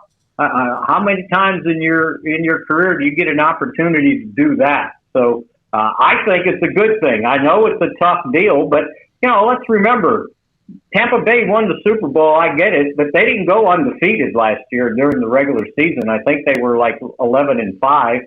And in the one playoff game, they gave up 26 points to Green Bay. And the other thing that I remember from the Super Bowl is Kansas City's offensive line was beat up. And we certainly saw firsthand what happens when you don't have your 2 starting offensive tackles available for the majority of the season, and they didn't have theirs for that game. So I think it's a good thing. It's great. Go play and see what you got. The thing that sticks out to me once again is they've got that stretch around Thanksgiving before and after where they've got to play 3 games in 12 days, 2 of them on the road, and 1 of them in New Orleans at night, which has got to be the worst thing ever, right? Playing a night game in New Orleans.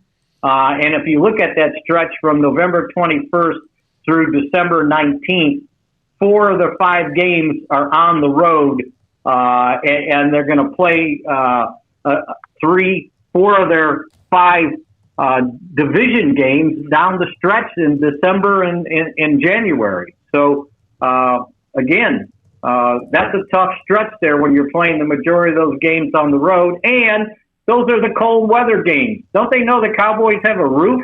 Flip it around.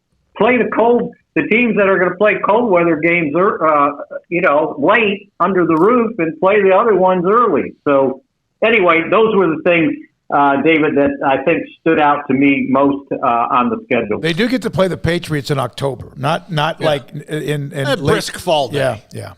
Mickey, you mentioned. And what happened last time they played there? It was a driving rainstorm, cold, and only one touchdown was scored, and that was after a blocked a blocked punt. So, neither team. I know, Tom Brady beat them the last time. Well, yeah, okay. I think the elements beat the Cowboys last time. Mickey, you mentioned with the Bucs game to see what you've got, especially that Dan Quinn defense. I know that's kind of maybe a daunting task, the first one out of the box, but at least they'll know what their deficiencies are playing against a team like Tampa Bay with an offense like they have. Yeah, and again, it'll also give them an idea of just what their offense can do, because they'll have, presumably, if health willing, their starting offensive line back together, their starting quarterback, their starting tight end. There were 6 guys that they were missing last year that hurt them greatly offensively. If you remember early in the season, they were averaging more than 30 points a game offensively before Dak got hurt. So I just think the Cowboys might be flying under the radar because of how bad the defense was last year and how injured the offense was. But again, if you get all those guys back, and it sure looks like they're going to get them back, because I see those offensive linemen working out, and they look awfully good out there. And can't assume the defense can get any worse, right? And I still think a lot of that was circumstantial. I'm not sure how well that defense was coordinated last year. So if it improves to average, they could be a pretty good team. And again, the schedule is, somewhat in their favor. Although, I did look something up, because I know when it comes to strength of schedule, they're like 31st in the league at a 452 percentage of strength of schedule. But most of that is because of the NFC East. You got to play, 6 games against 3 teams that didn't have winning records. And that ended up 34-60-2. So those 3 teams had a winning percentage of 354. So that lowered what they're going to face this year, and knowing that they're going to have to face both teams that played in the Super Bowl. Mickey, speaking of the NFC East, now that we're post-draft, how do you – I know that the Cowboys fans have to feel pretty good about their standing, but how do you kind of look at those 6 division games? Well, who's got the best quarterback? Dallas. Well, obviously we've learned over the last couple of years this is a quarterback league, right? I think they could be very competitive, especially with this offense back together. Who's quarterback in Washington? Who's the quarterback in Philadelphia? I think we know in New York with Daniel Jones, but we'll see if they've improved their offensive line enough to protect him. So I just think on paper this Cowboy team can be pretty good if indeed they've got the fix, like a fixer-upper on defense going. Mickey Spagnola with us, DallasCowboys.com. Mickey, the schedules, there was a time when you knew the teams were on the rise. Like, obviously, we know Kansas City, barring something, is going to be good. Tampa Bay can be up and down. Cowboys can be up and down. But you could see the collision course of teams that were getting better because through the draft, they could get better year by year, and it was then their time. Cowboys of 92, maybe a year or two early, and then, of course, the 49ers for a long time. Can you really see that now? Is it more difficult? Like San Diego with Herbert. The Los Angeles with Herbert. Buffalo with Josh Allen. Can you kind of predict that now only because of the quarterback position? Can you see teams on the rise that will be staying power and not just 1 or 2 years? Yeah, I think you can. And again, I'll go back to answer Craig's question about quarterbacks. Yeah, tell me who the quarterback is, and I'll tell you who definitely has a chance. You mentioned the Chargers, and with Herbert, yes, I think that's an improving team. But if you go right down the schedule, Philadelphia, who knows? Carolina, who knows? The Giants, we have a pretty good idea. Who knows what's happening in New England, right? We know Minnesota. Who knows Denver? We know Atlanta, Kansas City, Los Angeles. Who knows in New Orleans? Who knows in Washington? And we know Arizona. So that's a lot of who knows quarterback situations that you could be facing. And then again, injuries can dictate a lot that goes on with a team, as we found out last year with this team. Yeah, Mickey, I had them at 10-7. We kind of just ran it down. Do you think 10-7 might win the NFC East going away? Oh, I mean, it could. Now, I think the Giants, with Daniel Jones with a little bit more experience, could be improved. But again, we don't know what's happening at those other teams at quarterback. I think 10 wins is a reasonable number at this point. But let's see what happens when we actually see some football instead of seeing a piece of paper, which is all we're looking at right now. You can draft 8 defensive guys. That doesn't mean all 8 are going to make the team, and it doesn't mean 8 rookies are going to change your defense, right? There's some other things that have to happen on that defense to make them better. They get a full year of Randy Gregory. Is he ready to play a full year of NFL football? They would like to get a full year of Tristan Hill and Neville Gallimore. Would like to get a full year of Leighton Vander Esch, and then we'll find out how they put this secondary together and how they play their scheme, and can they stop the run. So, if they can improve in those areas that I just mentioned, then, who knows with this offense. I mean, this offense was pretty good last year, starting 4 quarterbacks. I can't remember if I told you guys this last week or if I figured it out afterwards, but the yardage that they gained last year was like 4,900. It was the 7th most yards gained in 37 years. And they started 4 quarterbacks and had an offensive line that was starting 2 undrafted offensive tackles. So with all those guys back, Dak healthy, I mean, this could be an epically good offense this year from what they have at the receiver position. You've got Dak. You've got Ezekiel Elliott. And we all forget because we didn't know basically last year, right? The effects of COVID that can have on an athlete. I don't know if it affected him or not, but I'll tell you what did affect him was a mediocre offensive line. Because if you can't pass block, you can't run block either. And he didn't have many opportunities. So if you put all that together, this offense could be awfully, awfully good.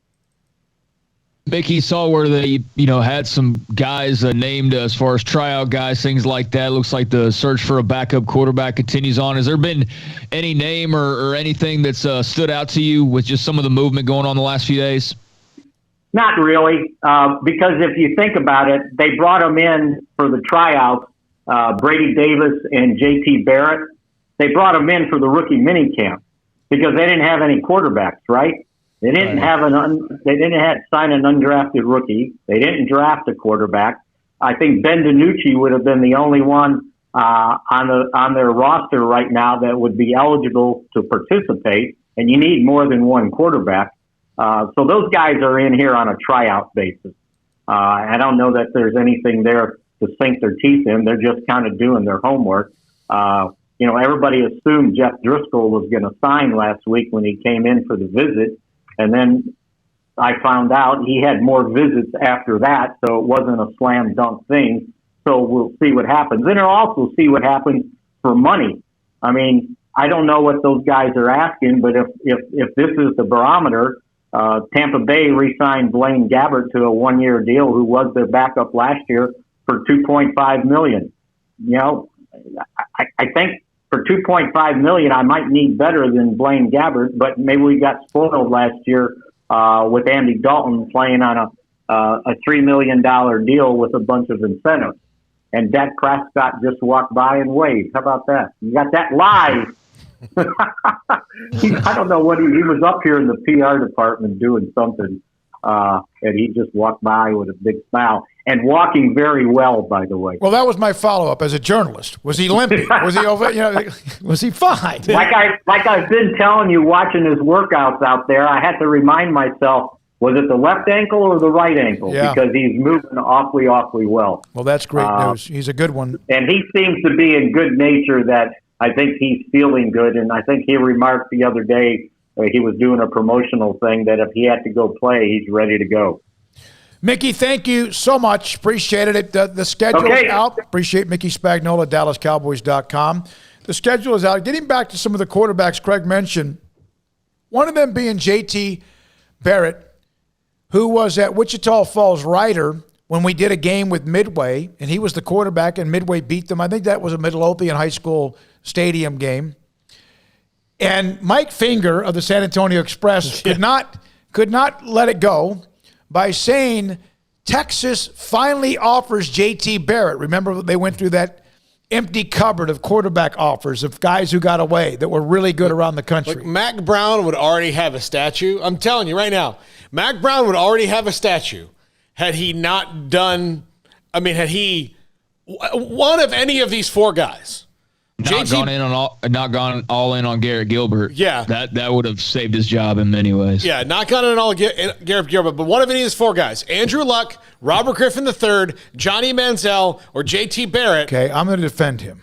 I get it, but I'm not saying he was wrong, because he has his own opinion. But you got to follow up with more. Yeah, you got to. Yeah, but it just, that's what happened, and then it just happened in such rapid succession for him that, oh man, so that Garrett Gilbert doesn't work out. All right, so that doesn't happen. Then the quarterback at Baylor, of all places, wins the Heisman.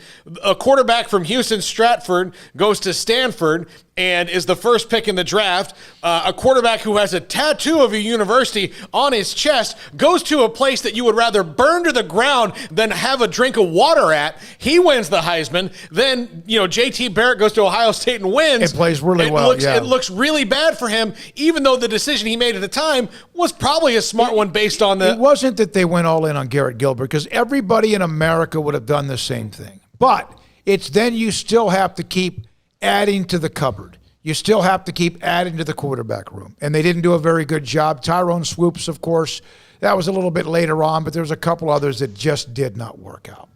All right, when we come back, Craig Smoak's off the radar. Come on, we got TJ. I know TJ has to be saying TJ's a big Texas fan. Let's see what he's saying here. A lot of people are all in. Yeah, you're right. No, TJ, you're right, but you got to keep adding to the mix. And they did it, and they didn't do it with the right. Craig Smoak's off the radar.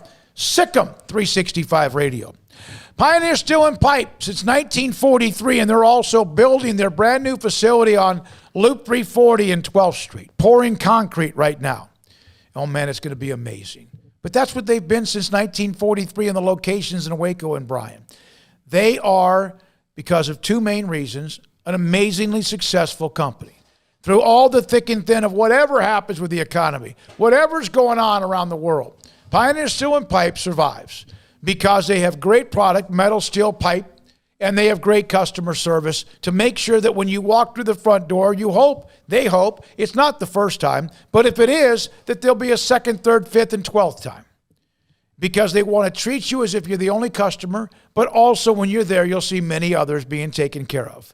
Pioneer Steel and Pipe will also help you with a lot of things going on with metal buildings. They can help you with the product, help you how to build it, help you with you need a contractor to make sure you get the right one. So it's not just a constant pain in the you-know-what because there's delays and someone's not available. Pioneer Steel and Pipe since 1943. That's all you really need to say about them. Pioneer Steel and Pipe since 1943. Drop the mic. Because they are elite when it comes to product and customer service. Locations in Waco and Bryan, open Saturdays from 8 until noon. They'll deliver and unload all the product you have wherever it might need to go at Pioneer Steel and Pipe. ThePioneerBoys.com. With more than 160,000 alumni worldwide and counting, the Baylor family is growing. And through the university's expanded Baylor alumni program, the family is growing closer. With hundreds of local volunteers planning events in cities and towns around the country, you can gather with fellow Bears no matter where you are. So, get connected, get something started, get involved, and make plans to get together with Baylor alumni. Visit us at baylor.edu/alumni. Waco Regional Tennis and Fitness was built to help give you a chance to enjoy elite tennis facilities and also remain fit or reshape your body. Now Waco Regional Tennis and Fitness has gone through its own physical changes. There are 7 large flat screens stretched across the main and improved weight room with Wi-Fi available and their own app to enjoy news, business, weather, or sports channels. The beautiful sound of active treadmills and elliptical machines, group exercise classes throughout each day, a new ballet bar for bar classes, a new look lounge and bar with beer and wine with more large flat screens available. Touchless water fountains outside each spacious men's and women's locker rooms, showers, sauna, and whirlpool. Upgraded PA system throughout the world-class tennis courts and lessons for adults and juniors. I promise you'll look and feel better. You just need to walk through the front door. Also, Waco Regional Tennis and Fitness with personal trainers Christy London and Randall Corley. 40-plus group exercise classes, including twice-a-week boot camp. So start today, not tomorrow, at Waco Regional Tennis and Fitness on Lakeshore Drive in Waco. After my first car accident, I feared the biggest damage would be to my wallet. I expected a mountain of bills and a long, drawn-out process. But my Texas Farm Bureau insurance agent was there when I needed her and helped me get back on my feet and in my car in no time. Instead of a hassle, I got reassurance and a quick recovery. Stop by and see our agents at one of our 3 McLennan County locations. Coverage and discounts are subject to qualifications and policy terms and may vary by situation.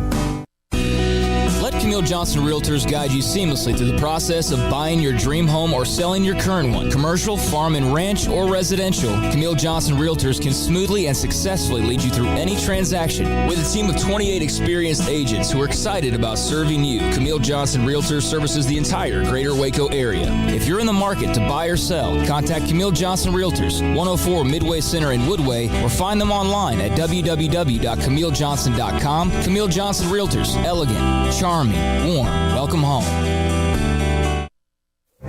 Stepping into a new pair of boots is great, but stepping into the boots of a U.S. Army officer can also add confidence and leadership skills to your son or daughter's career path. There are more than 150 occupational specialties to help them find the best fit for their future. See all the things your son or daughter can achieve in our boots at GoArmy.com. U.S. Army Waco Recruiting Company, 254-598-8131 or 254-776-1543.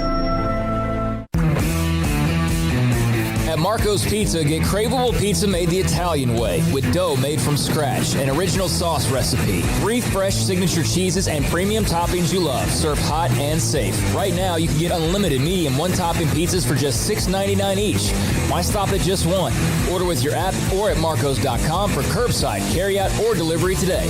Marco's, pizza lovers get it.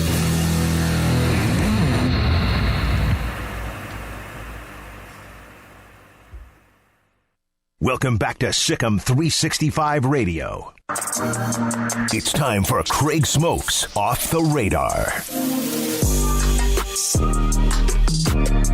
Welcome back into SicEm365 Radio. Craig Smoak, Paul Catalina, David Smoak. Time for Off the Radar, taking a look at some stories from around the world of sports, both on and off the field that are of interest, but maybe we normally wouldn't fit into the show with all of our talk about Baylor and college football and everything else. So let's start off with a little bit of a return to normalcy. At least it appears that way. A lot of people getting vaccinated, countries opening up, had the new CDC recommendations today that, vaccinated people can stop wearing masks and things like that.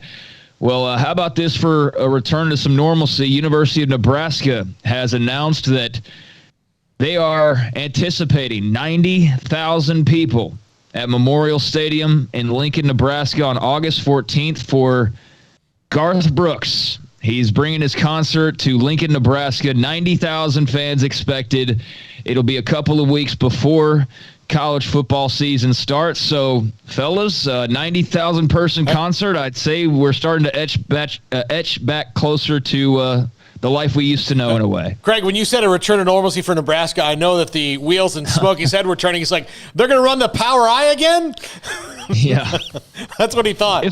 That's never going to get back to normalcy. It's they're Scott Frost has figured out a way to go back in time and grab guys that maybe if you get Tommy, think of it this way. If you went back in time and brought Tommy, because I'm thinking about doing this for Florida State.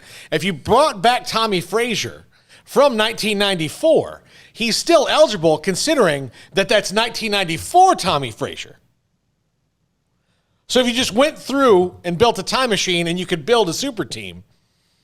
Paul, they're never going to win again. I love it. Appreciate that. It's awful.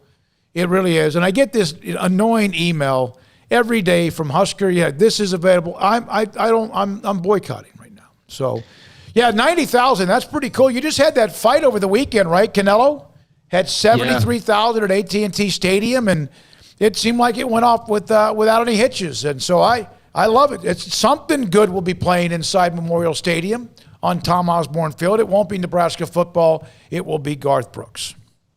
Yes. Also yesterday you brought up the story of Teddy Bridgewater, and he is no longer a member of the Panthers, and he had some comments on his way out about, just the way that the Panthers did things and how, he just didn't know if they were working on the right things in practice. It didn't do enough red zone or 2-minute offense, blah, blah, blah. He did all this. He said all this on a podcast. Well, Matt Rule was asked about it, and Matt Rule had a lengthy response to Teddy Bridgewater. He said, "I'm on record as stating how I feel about Teddy. I expect him to do great things. I will always cheer for him. I'm sorry he doesn't feel the same way about some things, but for me, I'm going to be the same guy. I'm going to continue to always support the guys who played for me." He said, "I'm not going to delve into specifics about our process. I'm going to let that be specific to us, but I really feel good about our preparation, the amount of work our coaches put in, blah, blah, blah." He said, "When you have 140 guys in a locker room, guys will disagree on some things sometimes. Not everyone's going to agree with everything, but, basically his message was we're just trying to get better, and he feels good about what they do." And, he said that Bridgewater is the ultimate professional. He understood when Rule called him to tell him about the trade to Denver. And, basically Matt Rule couldn't have gushed over Teddy Bridgewater anymore. So there was his response, basically just saying, hey, some people have opinions is basically the route Matt Rule's going. So I thought it was just at least of interest to hear his response, even if it wasn't any more ammunition thrown back Teddy Bridgewater's way. I like the fact that Matt Rule responded. He didn't have to, but I think he was just trying to clarify it. He's got a team to run. It doesn't mean he can't change his ways. He changed some of the things he did even from year 1 and year 2 to Baylor. But that's like I said yesterday. He's always looking at things. He's a coach's coach. He loves to hear other things and learn other things. And he was on a Zoom. Not sure if you saw this, guys. He was on a Zoom with North Carolina. Mac Brown said, great clinic today on Zoom, virtual clinic on Zoom, and all the coaches were listening to what he had to say, and I'm sure sharing some ideas as well. Everybody does it differently. Bill Parcells, if he was still coaching today, it would be hard for him because he wants to have goal line situations, and he wants, we saw some of them. As an old school guy, I love that, but it's Matt Rule's team, not Teddy Bridgewater. That sounds like sour grapes to me. That's what I said about Teddy's comments yesterday was, you were handed a golden opportunity and now you're on your way out and, you could have held down that job, but they had to trade for Sam Darnold for a reason. So I'm not going to question how Matt Rule does things. I remember people doing that and then having to eat their words the following season. So, best of luck to Teddy Bridgewater. Some interesting baseball history went down here in the last few hours. Milwaukee Brewers brought back one of their aces, Corbin Burns. He'd been on the COVID-19 list. He'd missed 15 games after he had gotten the virus last month. When he got the virus and had to miss time, he had a 1.53 ERA.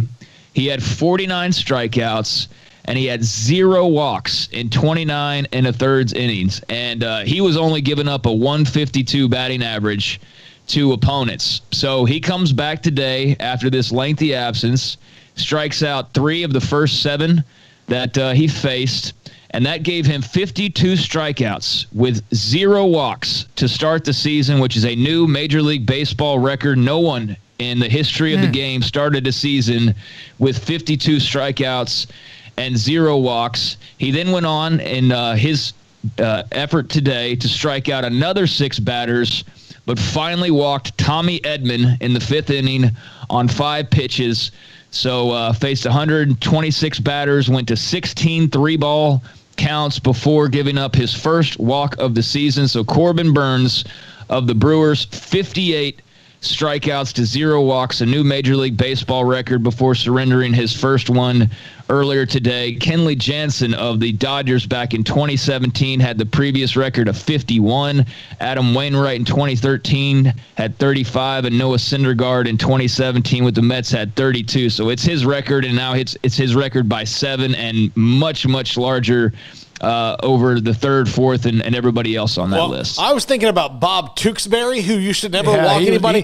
But Bob Tewksbury never struck anybody out. You just kind of hit ground balls on Bob Tewksbury. So, and I mean that's a name from way back. But he never walked anybody. He was accurate. You had guys who nibbled with Maddox and Glavine, who's been on this show a couple of times. Yeah, Maddox didn't strike people out though. That's again, Elias Sports Bureau coming out, pulling this out of the archives. 1893 is when it goes all the way back.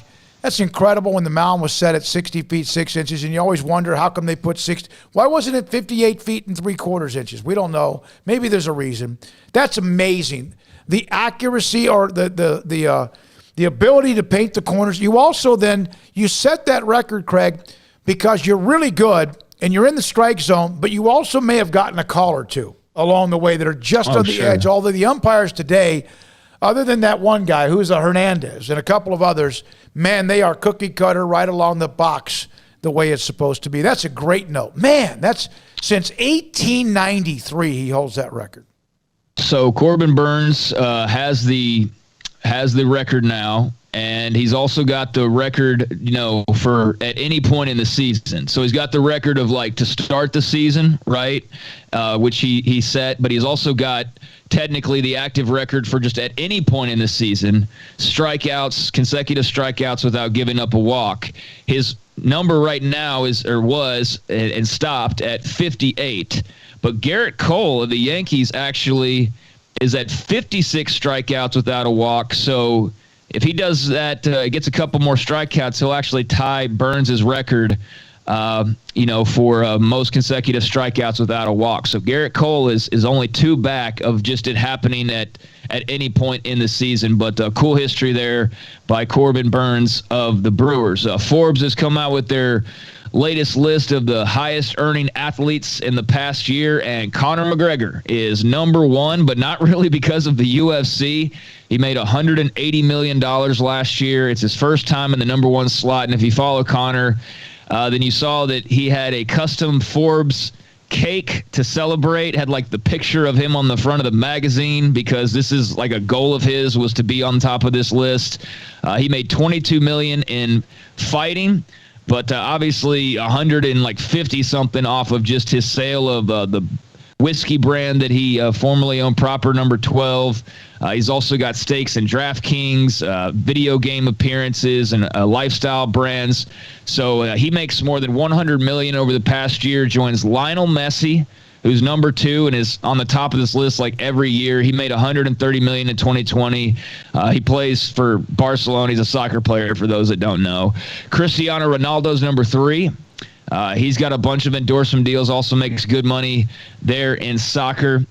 But number 4, Dak Prescott, $107.5 million over the past year. He beats out LeBron James, who rounded out the top 5, making just under $100 million last year. So that new contract, obviously, along with sponsorship deals and things like that, because Dak is on a lot of commercials, that has skyrocketed him, that new contract especially, to the number 4 highest earning athlete over the last year, according to Forbes. Well, that's that bonus money. Yeah, and TJ, who's active today. TJ goes, Craig, I really wish you could have done that interview with Conor McGregor. Ha ha. You did it, and then he gave you another one. Is that correct? Isn't that what you said? Kind of a different one off to the side?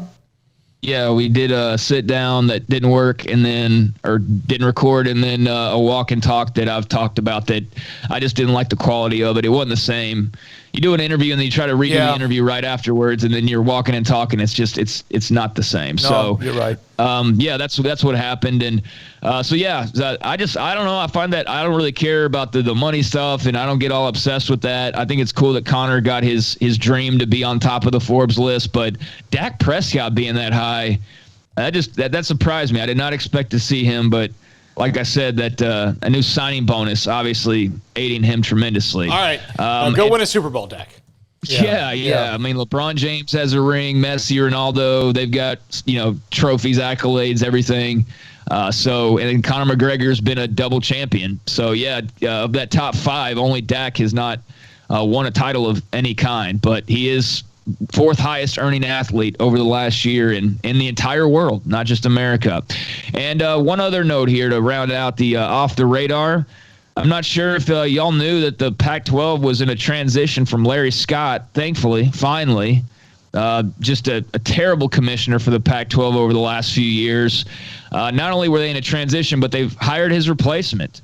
And what's interesting about this is that his replacement really doesn't have much of a background in like college administration. He's an MGM Las Vegas guy and just has a lot of sports contacts. I don't know a ton about him, but I know that it was not a name that many people were expecting. His last name's Kliavkoff. So, if you want to learn more about him, go right ahead. But what's most interesting about the new Pac-12 commissioner was that he's just been announced, and he's already gone on record to say that playoff expansion could be in place as early as June, with an announcement coming in the next few weeks. So the new Pac-12 commissioner off to a raucous start, saying that he's expecting playoff expansion to be announced potentially within the next month. He went a lot into, how he's going to, fix Pac-12 football and what the previous administration did and all that kind of jazz. But without a doubt, by far the most interesting thing that he had to say was in regards to playoff expansion. Yeah, and he had a quote. He goes, "I have not done the work to answer the question about how they're going to get to that point," but he flat out, as a commissioner, to come out and say it, he dug down. He doubled down on it. That is interesting. Also, there is a chance because of him that they might move the Pac-12 headquarters to Las Vegas. That's where they might. That's where they're hosting basketball and football. That means that they will. Build a Pac-12 facility, donate it to the conference, and they have right now what people think might be like a $7 million rent wherever they are right now. Are they in San Francisco? I don't know where the Pac-12. I don't know where if they're in California. If they're anywhere on the West Coast, it's more expensive than it should be. Just based on look, it's pretty out there. But I think also when you got a guy who's coming from the casino world into college athletics, I love it. I like it in the fact that they're going to have to deal with it soon, and maybe this guy can tell them this is how we deal with it. He also said the Pac-12 network is here to stay. Remember, there was a little bit something about that as well. Because it was terrible. Yeah. Craig, anything else? Yeah, no, you're right. No, I just, he's a young guy. He's only 54. He's got, all that entertainment experience and whatnot. He was the president of entertainment and sports for MGM Resorts. So, I would imagine that we'll see the Pac-12 based in Las Vegas really soon. And, I'm interested to see kind of how he shakes things up because, already the guy's just been named today and there's already articles about all the positive early reviews. And I think this more or less goes to show you how terrible Larry Scott was. But, how exciting maybe Kliavkoff will be in terms of shaking things up for the Pac-12 and sounds like for college sports as well. But definitely intrigued by the idea of an expanded playoff, especially if it's, like he indicated, coming sooner than we all expected. But that's just some of the stuff that's off the radar. All right, one of the note, Jarrell Broxton, former Baylor offensive lineman, is signed with the British Columbia Lions of the Canadian Football League. I asked Craig, didn't we have him on? And I couldn't remember. He said yes back in October. The Byron Nelson, the AT&T Byron Nelson Golf Classic, which is now in McKinney, moved from a couple of years. They were at the Four Seasons Resort at Las Colinas. J.J. Spawn shoots 9 under. Couple of notes. I thought where Jimmy Walker was 2 under par. Jordan Spieth, with a couple of holes left to play, is 7 under. So he's had a great start. And Bryson DeChambeau finished at 3 under par. Jimmy Walker, I mentioned, is at 2 under par. Brooks Koepka, last I saw, finished, I think he shot a 71, 1 under par. Happy birthday to Nikki Collin. You know that? Her birthday today. Nikki Collins' birthday, Baylor women's basketball coach. Happy birthday to her. When we come back, we'll have 254. We'll open the lines up to you. Love to hear from you and the text messages. 254-339-1122. Haven't done this in a while. Mickey Rogers at Fuddruckers sent me a whole batch of Fuddruckers gift certificates. So if you call, you get a free hamburger from Fuddruckers. With locations throughout, even in Oklahoma and down to Bryan College Station and Waco, Killeen. 254-339-1122. If you call, make sure that I find a way to be able to get a hold of you to send you a couple of free burgers from Fuddruckers. 254-339-1122. SicEm365 Radio.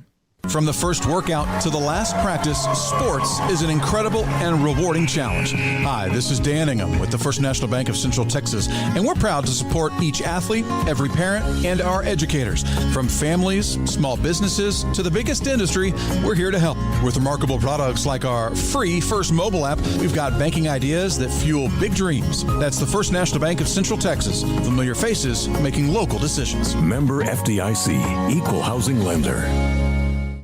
Did you know that 1 out of every 4 men have symptomatic low levels of testosterone and don't even know it? And if you think you're too young to worry about it, guess again. Low T levels can make you feel tired and grumpy, cause weight gain, and wreak havoc on your sexual desire and performance. Petty Clinic Low T can set up same-day blood screening and results, so if you're tired of being tired, I challenge you to man up and Google search Low T Waco or go online pettycliniclowt.com. It's a private clinic with an atmosphere catering to men.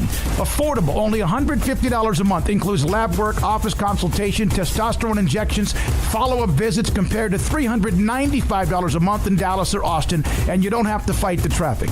Petty Clinic Low T as board-certified physician consultations will provide the best form of brand-strength testosterone available. Contact Petty Clinic Low T today, just off Highway 84 and Old Hewitt Drive in Woodway. Petty Clinic Low T, helping men become the high-performance men they deserve to be. PettyClinicLowT.com or Google search Low T Waco. It takes time to reach goals. It's a truth that applies to more than sports. It goes for your financial goals as well. You work hard for your money, and you deserve an investment strategy that lines up with your game plan. And Tom Albers, your Edward Jones financial advisor, can help. If your financial investments aren't putting forth the effort you desire, stop by today for a financial review. Tom Albers, 4301 Lakeshore Drive, 254-776-7605. Edward Jones, member SIPC. At Ideal MRI, we feel blessed to be a part of the Waco community. We're a small family business right here in Central Texas, and our goal is to bring down the cost of healthcare while maintaining high quality. At times like this, the cost of healthcare has never been more important, and unfortunately, significant illnesses and injuries still occur. That's why Ideal MRI is open and here to serve you through the difficult time. We offer premium MRIs just like a hospital with state-of-the-art technology and specialists, but you'll pay less. Sometimes thousands of dollars less, whether you're using insurance or not. At Ideal MRI, we accept most insurance and there are no hidden costs. Even offering financing if that's needed, everything included in the price, and you'll not get something as a surprise in the mail later on. If you need an MRI, ask your doctor about Ideal MRI. They'll know. You can schedule an appointment safely from home online in minutes at idealmri.com or give us a call, 833-IDEAL-MRI, idealmri.com. Hey, we're qualified buyer with 4,000 down at 2.9%. TTL extra. See deal for details. Travel is back, and so are the savings at the Memorial Day Savings Event at Richard Carr. Hit the road in a 2016 Buick Encore for only $152 a month, a 2016 GMC Sierra for only $318 a month, a 2018 Mercedes GLA for $334 a month, or a 2015 GMC Terrain for only $135 a month. 100% credit approval is always our goal. It's a Memorial Day Savings Event going on now at Richard Carr. At Richard Carr, we give you more.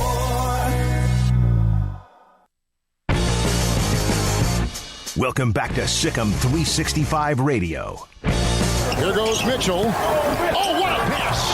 Driving off that baseline, Maceo Teague. The 5 o'clock hour is brought to you by Edward Jones and financial advisor Cam Heathcott. Edward Jones, making sense of investing. Now, here's David Smoak, Paul Catalina, and Craig Smoak. Couple of Baylor notes. Baylor baseball will open up the 3-game weekend series in Stillwater tomorrow and then Saturday and Sunday. The games tomorrow and Saturday at 6 o'clock, first pitch, 1 o'clock Sunday. Baylor, of course, with a slight edge on Oklahoma State, fourth in the Big 12, just ahead of Oklahoma State at Oklahoma and just right behind Texas Tech. Softball starts the Big 12 championship. Oklahoma, they got a hickey with Oklahoma State in that last week, but then eventually did clinch the regular season title. They will guess what? Pool B, Baylor, Oklahoma, and Tech. So, I'm sorry, Glenn Moore and all that. That looks like they're going to pretty much be done because Oklahoma is so dominant. And Oklahoma is the top-seeded team. Baylor is the fourth-seeded team. So that's what's going on in the tournament. That is in Oklahoma City, which I love to visit for a weekend about once a year because of Mickey Mantle's Steakhouse. Now, whenever we have it, Jack, you let me know. He's got it. All right. Here is this is the most random thing ever. So I have – this shows up on my Twitter timeline. This means nothing to anybody except Paul and Craig and me. Now, when Atlanta hosted the Super Bowl 2 years ago, Paul usually is the one who gets paid to do our travel, to set up our travel, even to the point where I make him get my airline ticket and everything else. And then we have on occasion, whether it's been in Oxnard or when we're covering the draft and or when we're traveling to a Super Bowl, we've been able to find an Airbnb on occasion because sometimes the prices are so jacked up. Craig Smoak. Oh, we lost it. We just lost it. There it is. Craig Smoak. Don't look at the picture on the right. Look at the houses on the left. Does that remind you of anything? Well, I can't see anything but you guys, so I can't tell you anything. Okay, damn it. All right. There's an email. I think he sent it to us last night, Craig. Yeah. So it's already spoiled the question. So, I mean, I already know, it looks familiar based on the email we got. What does that look like? What was it familiar to? Well, not familiar to anything. It's the house we stayed in Atlanta. Like, that's right? That's what you're trying to get to is, So I can't see anything what you're looking at, but basically Paul's email response said that's the house we stayed in. So whatever y'all are looking at, feel free to describe it. Yeah, it's on the left side. There are three dilapidated houses, right? Am I right? Yes. The one on the left looks like it's okay. The one in the middle looks like it's going to fall down at any time. The one on the right looks like it's empty. Yeah. So on the right side, it's a brand new home, double-decker home that was just built right across the street from those houses that you're seeing on the left if you're seeing it on the video on YouTube. Yes. So this is what was going on when we went. So we went to Atlanta, and not the night before, but about 3 or 4 days we're supposed to leave, I get a cancellation of the condo we were staying in, a very nice condo. We got an Airbnb that we were going to stay in. And it said there's a gas leak. And I was like, the gas leak's going to last 6 days, but whatever. So there's a gas leak and the place is not available. All right, so we're out. So I have 4 days to go to the Super Bowl city and find a place that matches at least close enough to our budget there's going to be hell to pay for us. And that was not an easy task because there was nothing. So I stumble across this lovely, I'm looking at the house, and it's a lovely house. It's very newly redone. It's kind of a cottage style, Smokey, wouldn't you say? Craig, a little cottage style. Yeah. It was a lovely house. And then I had to book. I was fighting tooth and nail with our old owner about it and trying to explain that, look, we are locked and loaded on all this other stuff. We have to get this done. And so the whole day I'm going back and forth, I have to book this. So I book this house going, okay, look, it's fine. It'll work.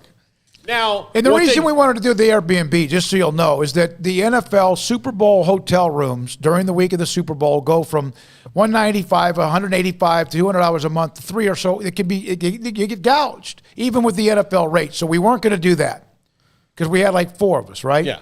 Okay. So I booked this house, and it looks. I showed Smokey. I showed everybody. Here's the house. Okay, fine, good. So we land in Atlanta, and we get into a cab, or Uber or whatever, and we're driving, and it is the neighborhood around is just getting worse and worse and worse.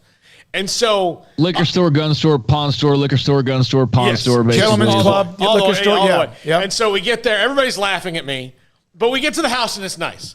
This house on the right, this nice one, is catty corner to the one that we were staying in.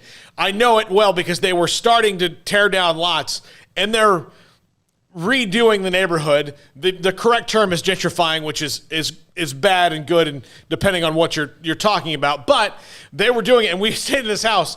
Every person who dropped us off at the house for the entire week that we were there is going, why in the bleep are you guys staying here? And I had to tell that story over and over and over again. Well, go look at it again. Look at the picture again. And Craig, I hate that you can't watch it. There's 3 pictures. All those houses are either no one's living in them or they're barely able to stand up on whatever beams or whatever. And then there's this brand new home. So we were in a house that had just been renovated. 1-story house. Very nice. Very large, too. You say we. Well, initially, because we dropped our luggage off at the house. Your luggage was at that house. You saw that house. So my friend Eric, who when he travels and stays in incredible hotels. Just because of the miles, because of his business and all the other things. He travels, and he's an incredibly giving person. And so he had a room at the Westin in downtown Atlanta. A room at the Westin that looked like a cartel lord stayed in. I can't believe you'd compare Eric to a cartel lord. No, I'm just saying the room. No, it was ridiculous. Yeah, honestly, the room looked like the Rolling Stones would have. It would be a room that Paul Tagliabue, no, he's not. Goodell would stay in. Yeah. All right, it was a presidential suite. It was the presidential suite. There's probably 4 or 5 on that top row, around the top, whatever. But that house is where 3 others stayed, and I bolted. Yeah. Eric found me an extra room in the Westin, and then he also had secured another room because that's what he does. And you guys every day had to drive back, which... Well, that was the other thing. It was like 20 minutes away, and there was nothing around there. Like, there was nothing. There was no, like, walk to the corner store for drinks or whatever. Yeah. It was like everything had to be a car ride, and there was certainly no walk-in because of the neighborhood we were in. Not that... Even if we were in a safe neighborhood, there was nowhere to walk to that was anywhere close. So yeah, it was interesting. And I mean, yeah, I felt like I feel like I've watched the first 48 every episode like 10 times. No, yeah. I'm pretty sure I've seen that neighborhood. Yeah. Like, I feel like I've watched the Atlanta episodes and definitely been like, man, that looks really familiar. So I would not doubt at all that we were around or on the street where some of those shows have taken place, because that's what it was. I think if you had 5 more minutes with Jamal Lewis, who was from there. I mean, he was from Atlanta. He was there. You were interviewing. You were interviewing him, and I got called over and said that he got us a place in Bankhead. And Jamal Lewis goes, "Are you crazy? Yeah. Are you nuts?" And then he talked to me for 5 minutes. I think had we gotten 5 more minutes with him, he'd been like, "Listen, I got a friend. He's got a house. Just go there right now. I'll have him come get your stuff. Don't go back." Yeah. He was Jamal Lewis legitimately concerned for us in that moment. Yeah, people get out of Buckhead. They don't try to go to Buckhead if they can't help it. Nice, or Bankhead, Bankhead. Yeah. So, all right. Well, yeah, we do have a call actually. Yeah, that was right catty corner to the house that they stayed in. The 3 of them. I was at the Westin in beautiful downtown Atlanta, and the houses across the street were the ones exactly. Those were the same houses that we saw on the left-hand side. When I sent this email to Craig and Paul last night, I said, "Hey," and I know we got a call. You have to look at this tweet, but read it as it goes down. It is in that area in Atlanta that looks like the neighborhood where Paul tried to get half of us killed at an Airbnb. And then Paul goes, "That is the house across from the Blanken Street, 5 exclamation marks, holy blank." It was right there. I know exactly. I could tell you. Yep. Exactly. I had to get a lay of the land. I could too, because I dropped my luggage off there once. Yeah, I had to get a lay of the land. 254-339-1122. If in fact you call, please let us know how we can get in touch with you somehow, so I can get you those Fuddruckers gift certificate. Got a couple of those things to Mickey Rogers. All right. This might have been jumbled on the call in, but it says Barnes Greg, but I'm sure that's not the name. You're on SicEm365 Radio. Thanks for holding. Hey, that's my name. Okay, thanks. Okay, thanks, Greg. Hey, guys, I love the show, and I was a little mad waiting that long, man, but I certainly love the show, and I'm glad I'm here. I just want to ask you if you've heard the rumors about some of the Baylor football things going on. What do you mean? One of them is that David Wetzel was hired on only because Skyler was meant to be the starting safety over McVay and J.T. Wood. Another is that Matt Rule left over that he was told he could not support Kim Mulkey as a new choice for new athletic director. And by the way, Kim Mulkey was pretty creepy looking too, man. She should have been gone 17 years ago. Also, Paul, I know you're a big FSU fan. And how about a list of the 5 biggest FSU busts over the past 5 seasons? I can think of plenty of them. I can think of almost all of them, man. Last thing before I hang up, what do you think of Baylor's chances to land the 2023 tight end Chip Chipperson? I think he would be a great fit for the Baylor offense. Thank you very much for the call. We appreciate that. Barnes, is that right? Yeah, Greg Barnes. Greg Barnes, thanks for the call. Okay, we'll go. I'll get to Wetzel in a minute. We'll do the FFU thing now so I can kind of digest the call and the Chip Chipperson as far as the tight end. Craig, you may know more about that than I do. That's down the road. I haven't paid attention to that. Paul, go ahead, Craig. No, I couldn't hear the call, so you're going to have to lay it out for me. So 5 biggest FSU busts in the NFL draft the last 5 years. Let's see. Jameis Winston would be a bust. I mean, he's still got time to rebound. Depending on how you feel about Derwin James, he's been injured, although he's a really good player.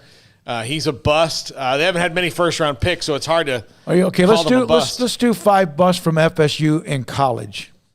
Recently, what's led to them being just like my favorite team. Josh Ball, who's with the Cowboys right now, bust. Had to go play at Marshall, although he's also a bust because he's. Can you consider Marvin Wilson that? Marvin Wilson was a bust. Yeah, I mean, he was the number 1 recruit in the country, right? Why are we getting FSU calls? I don't know. I mean, ask the question. I wouldn't have answered it otherwise. You're wearing your garnet right now. I am. Okay. So maybe that's why. I did not. You're the top 5 today, inspired by you, Smokey. Topic you gave me yesterday. Really? Yeah. You'll see. Okay, well, we'll do that. I bet you don't remember what it was. But I don't remember what I said. I can't remember the last segment, much less that at all. Thanks for the call. Appreciate it, Greg Barnes. Appreciate your time. There was a tight end he mentioned, and I can't remember the name because I couldn't hear the high school. Chipperson? Chip Jefferson or something like that. I think part of this might have been goofing on us a little bit. Yeah, I think so too. The Skyler Wetzel thing, I know David Wetzel. That was a joke. David Wetzel did not take the job – because his son was promised the safety position, because his Skyler would know that was not going to be the case ever. He earned an opportunity to play great, but not because his dad got the job because he was promised to play safety. And I don't know about the other part with Matt. He's here longer before Skyler got here. We've started. Appreciate the call. Text us at 254-339-1122. Your name and address. I'll send you a couple of Fuddruckers burgers to you, but you got to text us to that number as well. Yeah, we'll get that separately. I think is that our first Jim Norton reference on the show. My head hurts. Oh, okay, there we go. Yeah, Thank you. there you go. There you go. You know what means we're growing. We're starting to get them. We are, and I do think that the Oklahoma Joe call has chummed the waters for this a little bit. Yeah, good. Yeah, good. That's fine. I mean, hey, you know what? React differently.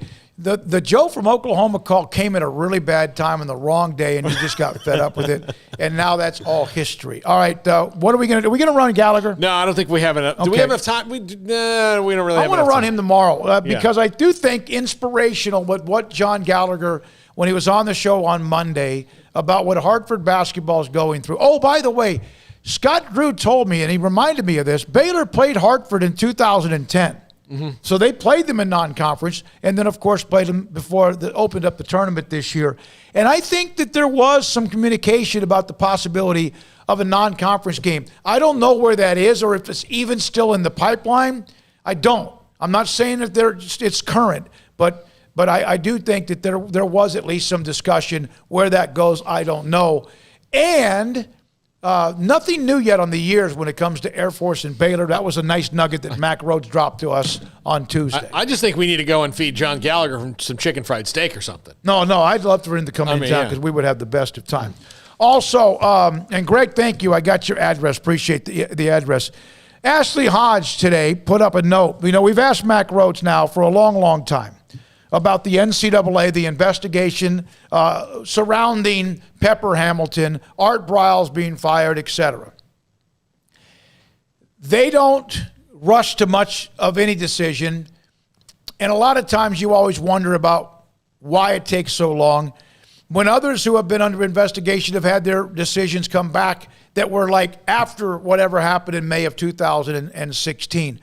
But Ashley Hodge gets the impression that there could be something coming down sometime, maybe as early as next week. And that kind of does play into Mac Rhodes. And what he said, when I say play into Mac Rhodes, what Mac Rhodes said to us 2 or 3 weeks ago, that he felt like before early summer, well, that would be sometime here in the next week or two. It's all sorts of speculation of what it could be. Some of the things that are speculated could be them being removed as Big 12 champions. Some of the other things might surround whatever happens or what is said involving Art Briles being hired or being hireable. Some of the other things might be, I don't know. But the guessing game here is, what does Baylor want? Do you want to just take all of your clothes off, which is what I think they should have done in 2000 with the Pepper Hamilton report in the first place? And that's, again, I don't want to open up a can of worms because we don't have time, but do you want to walk in and just get naked of this is everything that happened during that time? Or does the NCAA want you to do that? Does the NCAA want to word something that because, this and this and this, and we thought about whatever the worst of worst could be, but these are the infractions. This is the investigation. Here will be the penalties. There will be penalties. It's a matter of what and how much does Baylor fight them? I don't know. I'm not trying to paint the darkest of pictures, but these are things I think that anyone who's just sitting around a tailgate would talk about. Yeah, absolutely. All right, got another call. Go ahead, Craig. No, I was going to say that, I expect some penalties. I don't think everything could have happened that happened without, somewhere along the lines, things not being done that should have been done. The parts of the story that I read about, I don't know how you can really just punish football and feel like this is just a football-only story, even though the media portrayed it that way. It was a university issue. We've seen several similar stories pop up in the time since. And like I said a couple of weeks ago, if you're LSU, you're probably watching Baylor closely because that's probably going to be your fate in a few years as well, given what they're dealing with. And there's a lot more evidence against Les Miles and them knowing things and not acting than there is against Baylor from what all I've read. But, all that being said, I'm probably just of the opinion that whatever it is, if it's bad, it's in the middle, it's whatever.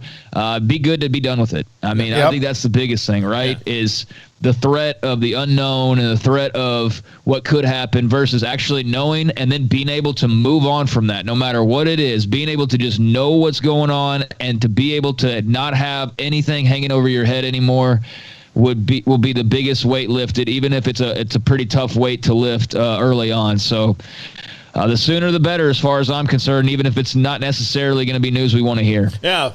Watch out, LSU. In 5 years, you're going to have kind of a crappy day. And I think get it over with. And again, I don't think people should be afraid of it. It'll be over. No. I think Baylor, if it's anything that Baylor doesn't want or feels is unjust, they'll fight it. Based on what's happened to the NCAA lately, Baylor will probably at least win some of that back. So I would not worry about it. I'm scared of the NCAA like I'm scared of getting pelted to death by marshmallows. It's just not going to happen. Whatever. And the fact that it took this long, I think the worst part about this will just be, it's going to be a bad PR week or two for Baylor because a lot of people will be like, see, finally, and they'll just bring it all back up. It won't be enough for some. It'll be too much for others. The good news, I think I agree with Craig. For 4 years, it's basically been a penalty because of the unknown. All right, let's go back to the calls. All right, this might another one be another call up in the call in, but Mob in DeSoto. You're on. Hey guys, it's Robert. Robert, thank you. Okay. Yeah. Bob's your uncle. I really enjoy the show. Thank you. I just want to ask you a couple of questions about Baylor athletics. Okay, go ahead. Firstly, will the baseball team make the College World Series? I'm unfamiliar with how that system works. Well, it's a great question, and we'll go to the second thing you asked us. We just had Steve Rodriguez on the show Monday, and we asked him that, and he felt comfortable where they were. I think their RPI, it might have dropped to 33 after winning 2 out of 3 against Kansas State, but he felt somewhat comfortable that they were in a good place. That's kind of all I can tell you. Obviously, they have Oklahoma State and Oklahoma coming down the pipeline, but he felt like as of right now, they would probably be in the tournament where they are. They got to do some things in the next couple of weeks. Got to be in the top 64, which I think they probably are. So just stay in the top 64. Hopefully you don't get some of the smaller bid leagues that kind of run amok. It's kind of like the NCAA basketball tournament. Yeah, it's their top 64. What's your next question, Robert? Well, it's not really a question. It's more of a comment. I wanted to see if you guys think Matt Mitchell needs to be let go. He's a quality control coach for Baylor, and Baylor football has 5 quality control coaches on staff. How much control of the quality do you need? I'll tell you something. I know you don't need that much quality control. And lastly, guys, I want to see if you agree with me that Baylor should hang a banner in the new field house honoring Brittany Griner as the greatest Baylor athlete ever. Or at least Kendall Wright, as he was a former Baylor basketball star, too, and a football legend. He didn't play much basketball, Robert, but he did play. No, he's a legend. He played basketball. He's a star. Okay, not on the basketball team. He's a great football player at Baylor, but Robert. He's not a basketball guy. He's there to fill part of the roster. God bless him. He was a great player at Pittsburgh. As far as Brittany Griner, I don't know. She eventually got her degree. The reason why her number was never retired, everyone knows the story that Kim Mulkey had a rule, and I didn't disagree with it. You had to graduate. Some people did, that you had to graduate. There's no question she's the best player to ever play basketball at Baylor in women's basketball. Sophia Young could be a part of it, and Sheila Lambert could be a part of it, and Lauren Cox or maybe others can be a part of that, Odyssey Sims. But she's the best player to ever play at Baylor and did go on the 40-0 team. And the next year, of course, they had the meltdown against Louisville. I don't know what they're going to plan on with the new field house or whether there's going to be banners for players, numbers retired, statues, God knows what. I don't know. I just hope the fact it's built and people have a great time watching both the men and the women play basketball when it's done. When we come back, 254-339-1122, SicEm365 Radio. At Baylor University, students can shine in their own way. Or should we say their own ways? Because there's no limit to the ways Baylor students make the world a brighter place. Whether they're leading a student organization or following a higher calling, getting advice from faculty, or taking part in world-class research, pursuing their dreams, or working toward their dream job, students find their place to shine at Baylor, where lights shine bright. Don Humidor, your home with a 48-foot walk-in humidor with the elite cigar brands from around the world, including the #1 cigar of the year, Aging Room Cuatro Nicaragua. Plus, they have the great brands like Macanudo and Artur Fuente, Rocky Patel, Aston, and so much more. CBD, great for sore muscles, aches and pains, sleep, Vita Dreams, and anxiety, mild depression, general health and wellness. Their staff very knowledgeable on the subject. If anyone is curious about CBD, ask Carol and Ashley. Don Humidor in the Townwest Shopping Center off Valley Mills in Waco. Riverbend Liquor and Wine has their easy-to-access drive-thru open and convenient and clean in-store location on the corner of Lakeshore Drive and North 19th Street in Waco. Riverbend Liquor has the best and most extensive variety of craft beer selections in Waco, and Balcones whiskey, including single malt, pot still, baby blue, rye, brimstone, and the all-new lineage in stock. Riverbend Liquor and Wine, family-owned and operated, and a hidden gem in Waco on Lakeshore Drive and 19th Street. And find out more on Facebook and Instagram. It's time to fire up the grill, heat up the oven, or get that deep fryer going to enjoy the top quality products at Waco Custom Marketplace. Order 30-pound sacks of live crawfish by 6 on Wednesday. Pick up on Friday afternoon after 2 or Saturday. Enjoy the weekend. 30-pound sacks of live crawfish available right now for $4.25 a pound. Find all the crawfish boil ingredients you need, including red beef potatoes, sausage, corn cobettes, and Louisiana boil seasoning. Make your order for live crawfish by Wednesday at 6. Pick up on Friday after 2 or all day Saturday, and enjoy the weekend. Waco Custom Marketplace, your home for fresh baked kolache, cinnamon rolls every day. Butcher shop to cut your steaks the way you want. Fresh seafood, summer sausage, boudin, house-cured and smoked bacon, spices, seasonings, soup mixes, and more, and weekly gift boxes for any occasion. Waco Custom Marketplace, 425 Lake Air Drive in Waco, or WacoCustomMarketplace.com. 1, 2. I'm in love with a man named Rudy. I'm okay with that. He knows exactly what I want. He keeps me coming back. Cooks breakfast, lunch, and dinner for me. Does the dishes too. I'm in love with a man named Rudy. Last name Barbecue. It sure is easy to fall in love with Rudy's tasty oak smoked barbecue. Next in line. Southwest Sports Medicine and Orthopedics, the team physician of Baylor Athletics. Our doctors specialize in the diagnosis and treatment of any and all sports-related injuries. Celebrating over a decade of service in Central Texas, our doctors are equipped to handle a wide range of issues, whether it's your foot or ankle, orthopedic spine care, your hand or wrist, knee and shoulder pain, or if you're in need of our arthritis or total joint clinic. Come see us at the new Baylor Scott and White Ted and Sue Getterman Sports and Orthopedic Center. Trusted doctors at Baylor Trust, Southwest Sports Medicine and Orthopedics. Our goal is to get you back in the game. Welcome back to SicEm365 Radio. Have you downloaded the SicEm365 Radio app? Do it today on the App Store and Google Play.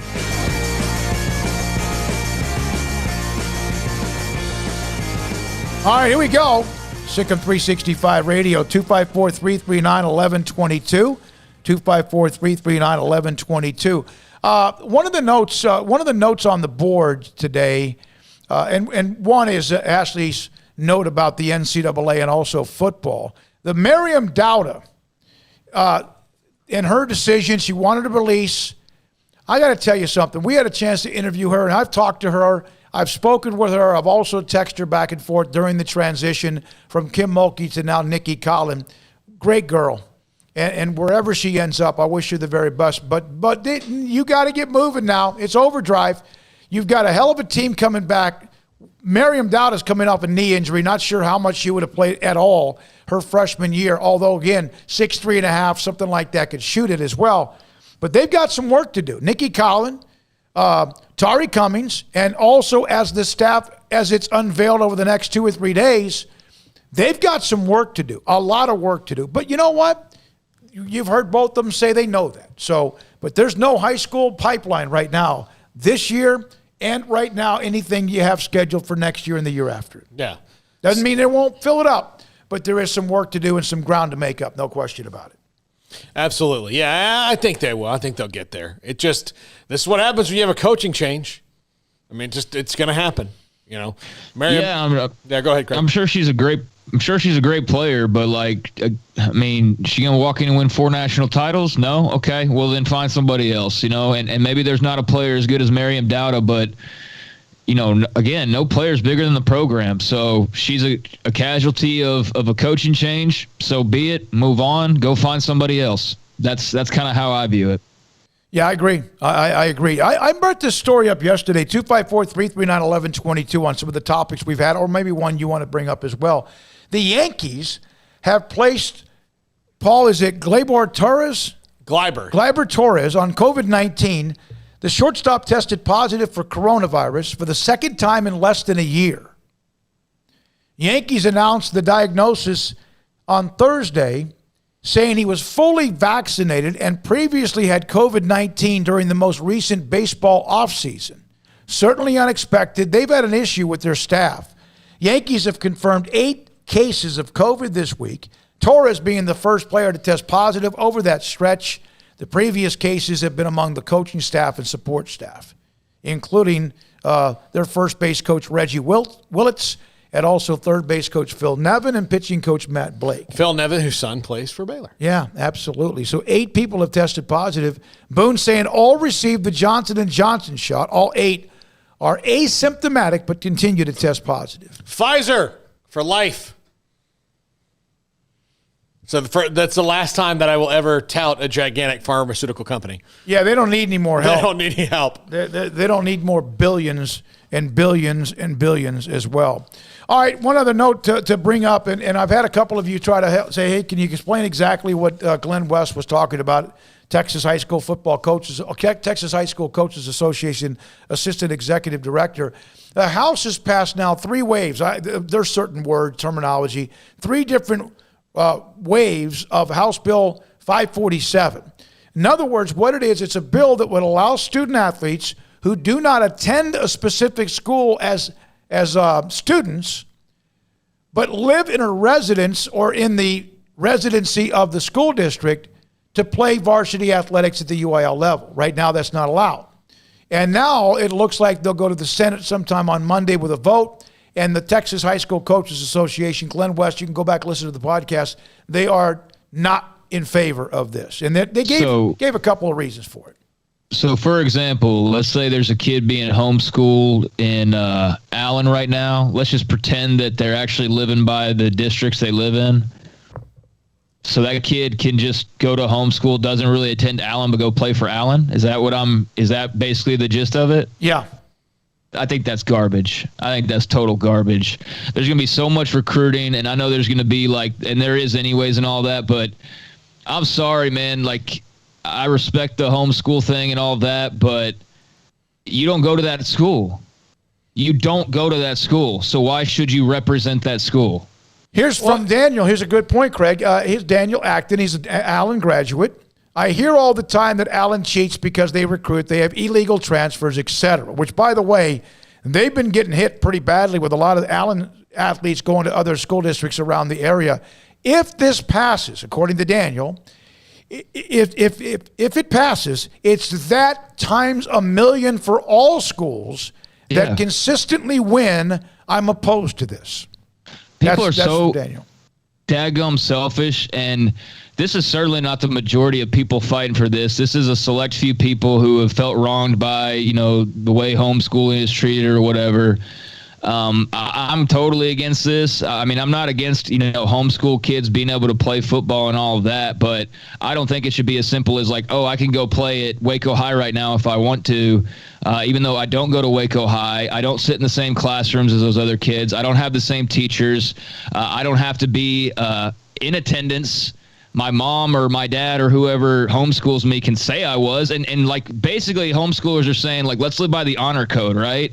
That's basically what they're asking. Let's live by the honor code and just trust us that our kids regularly attend, down the hallway and trust us that they're doing all of the same classwork and trust us that they're doing all that. And I get that, I don't think every single homeschooling parent is going to, use this to take some advantage, but there definitely will be those bad kinds of parents that are going to. And I feel like we're putting sports over academics in a major way in this case. I mean, I don't see how it's fair that if I have to go sit in a classroom for 4 to 8 periods a day and be at lunch and be all these different things like a regular student, that the kid who I have no idea what he does any time of day, because I never see him except for at football practice, just gets to stroll out there and represent the school that I actually go to every day. I just don't agree with that. I don't agree. You're not an Allen Eagle. I agree with you. You're not an Allen Eagle. You're not a Waco High Lion. You have your own school that you go to, but you do not represent that school just because you show up for sports practices. Am I crazy here? Yeah, and guess who started this problem? That's all I'm saying. What's the bill called? The Tim Tebow bill. And he did it. At Nice High School. And he didn't go to those classes. He didn't do it. Craig, you are so right on this.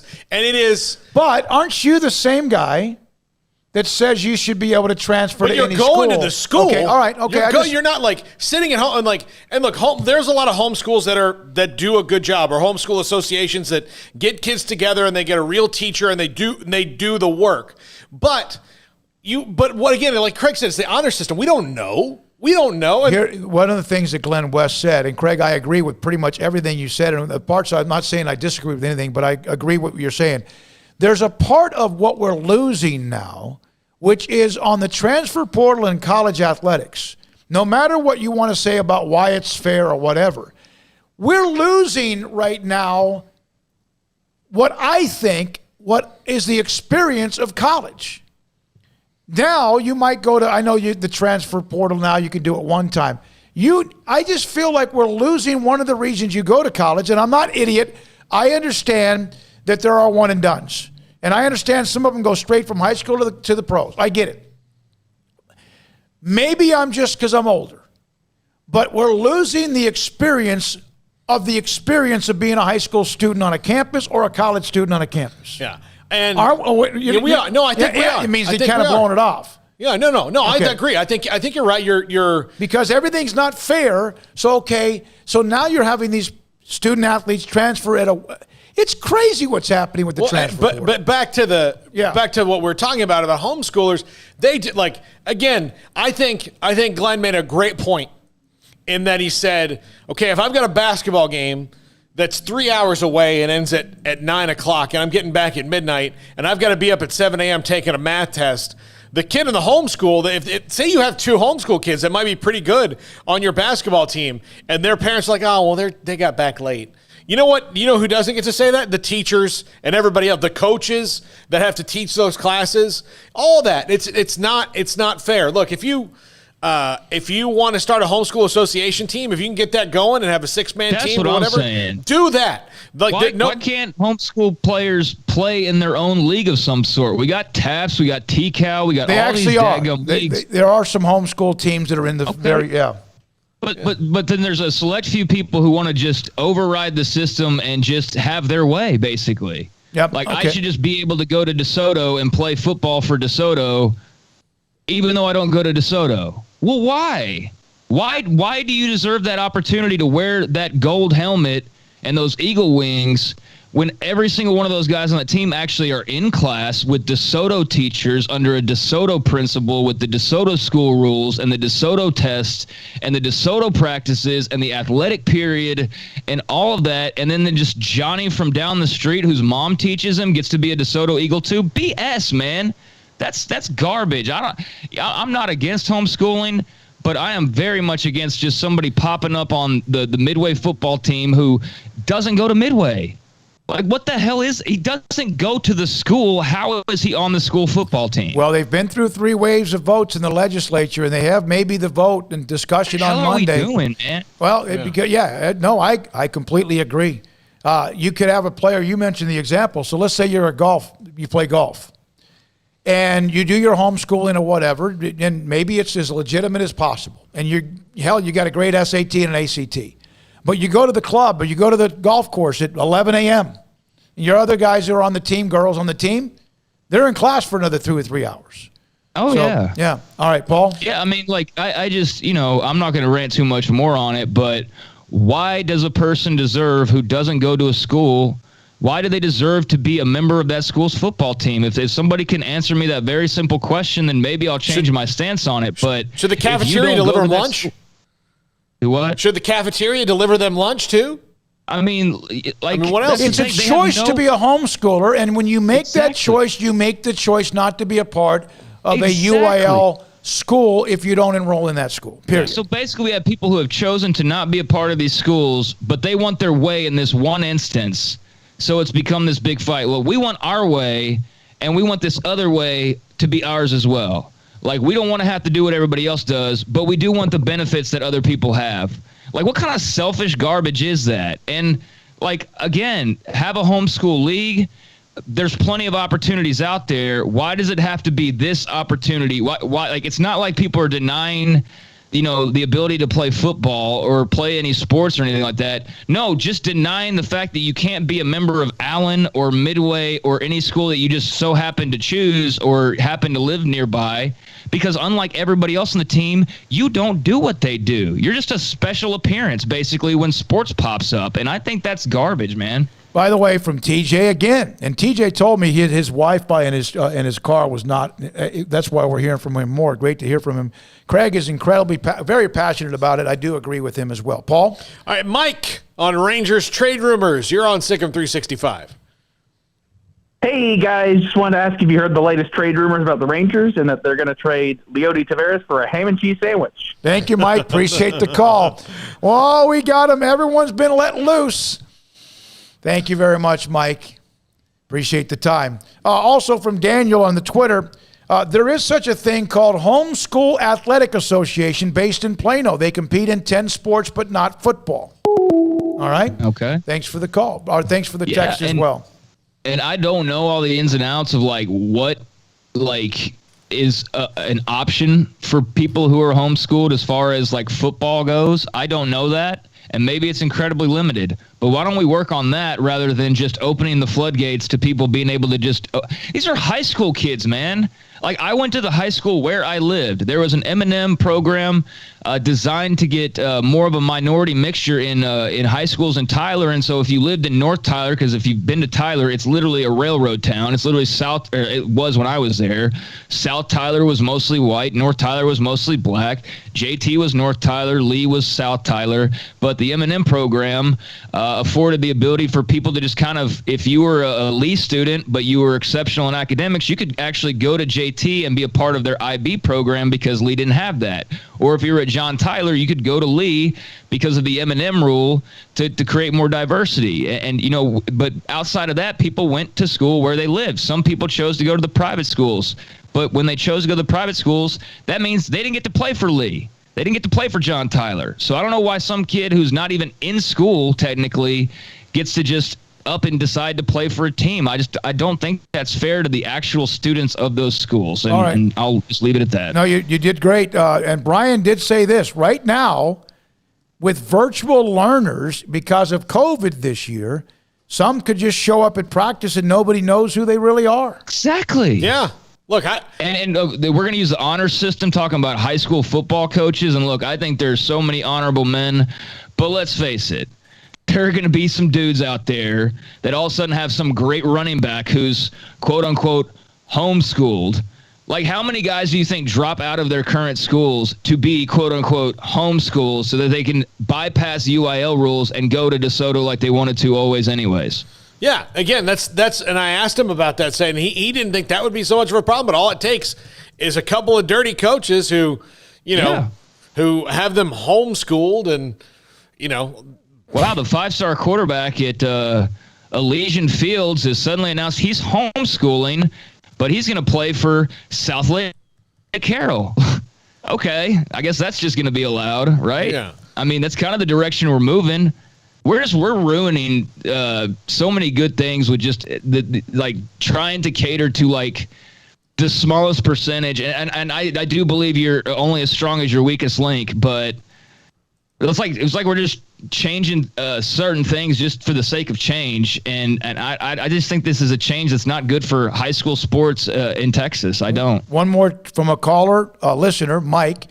Don't think for a minute the so-called homeschool stuff isn't a fix. Most of that stuff is done by parents. This is about kids playing sports. They don't care about the school. Neither the kids or parents worry about the school. Okay. Yep. We got to shut it off of that because, Paul, time for your segment to close out every show.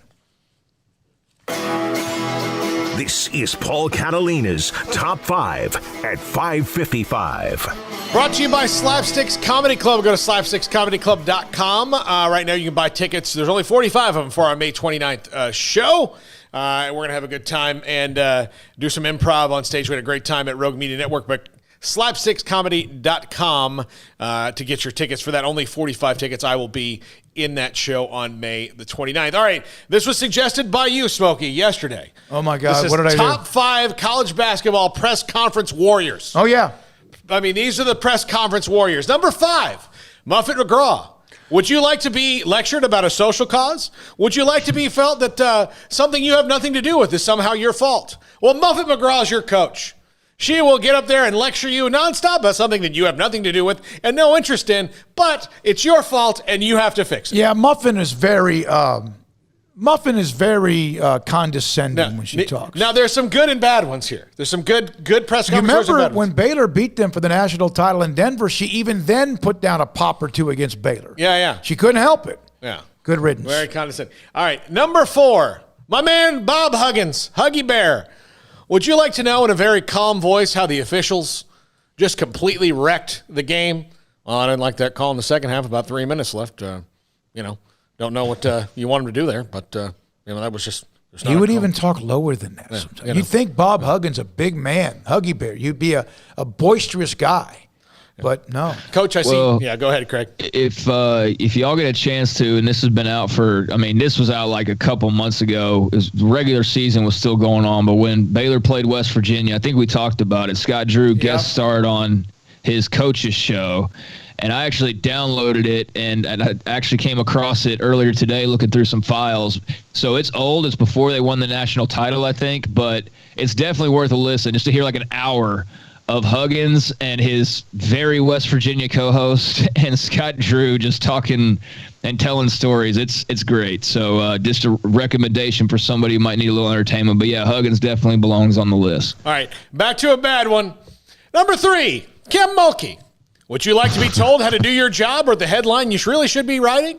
Or would you like to have a 4-year vendetta based on you because of an adjective? Well, Kim Mulkey's your coach.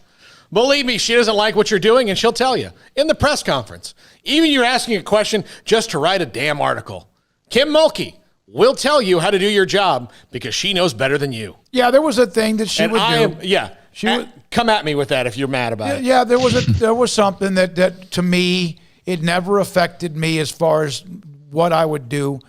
But there was a time, pretty much in every time a post-game press conference or during a media session leading up to a game or two, where she'd say, guys, this is what you should be writing about. This is the story. And then usually on 1 or 2 occasions, I would sit there and go, I don't know what everyone else is writing about, but I'd like to know about this. Listen, and she would stick her foot in her mouth on a couple of occasions. Some people loved the energy and passion. Some people got tired of it. And in between, in the end, you're right. There were a lot of beat writers for Baylor women's basketball in the newspaper. All right. And I say that with all love to Kim. Number 2, Frank Martin. Do you want to get fired up? Even post-game, pre-game, 2 days before a game, Frank Martin will fire you up. I always like him. I love Frank Martin. Yeah, I love Frank Martin. I hope when Leonard Hamilton retires at Florida State that they hire Frank Martin. I love Frank Martin. He has got the most common sense coaching head on his shoulders you can come across. Love Frank Martin. Passionate on the court. I mean, you look at him yelling, he looks like he's ready to go and break somebody's kneecaps. But afterwards, he has a lot of great things to say. Very passionate and very, very cerebral, and really gets life, I think. Yeah, no, he's got a little bit of that Godfather in him as well. He looks like you could play the music behind him, he'd fit it. And I remember I thought he was kind of intimidating. I thought Huggins was as well till you get to kind of not know him but be around him. Frank Martin, yeah, that's one I could go to every one of his post-game press conferences or media sessions or whatever. He and Huggy, of course, he's mentored him, right? Yeah, they're tight. Yeah, they're very similar. Yep. They're tight. But Frank Martin, you can hear a lot easier than Huggy. Number 1, the Godfather himself, and this is a bad one, John Calipari. Do you like tactics like, no, you're the a-hole, not me? That's what you get at a John Calipari press conference. When you ask him a direct question about something that might be wrong with college basketball, he said, well, you don't really understand, and I'm not a jerk for doing that. You're a jerk for asking me. I'm John Calipari. I will never get in trouble for anything. Basically. Yeah, I kind of like listening to him. But it is a symphony. Very entertaining. It's a symphony. Yeah. He's really he's good. up there and it's just he's really good about that. Yeah, there were times you could call BS but he could take control. Like we were in Atlanta, that's when he did it when they won the national title. They beat Baylor in the Elite 8, but he could take control of a press conference. Whether he was telling the truth or not, I don't know. But he could. All right. Thank you very much. All right, guys. Craig, great stuff. Paul, thank you very much. Great stuff from you as well. Thanks to Glenn West of the Texas High School Coaches Association, Jay Gobbel, Baylor Women's Golf, Mickey Spagnola, We got 3 or 4 pretty good lineup for guests tomorrow. We'll release that a little bit later on. Also, congratulations to the 11th annual Academic All-Stars. We announced that today as well. For Hayden, for Emma, and also for Jack, Paul, Craig, I'm David Smoak, and our sponsors and partners. Good night on SicEm365 Radio.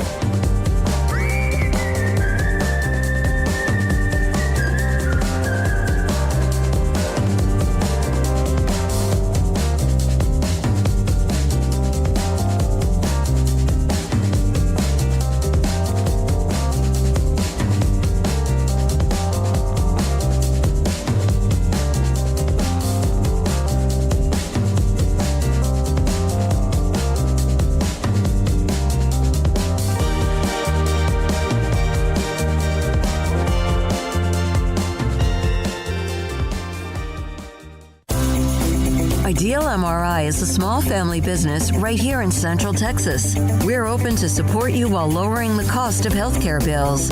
When you need an MRI, ask your doctor for an Ideal MRI. Visit us at idealmri.com or call us at 833-IDEAL-MRI.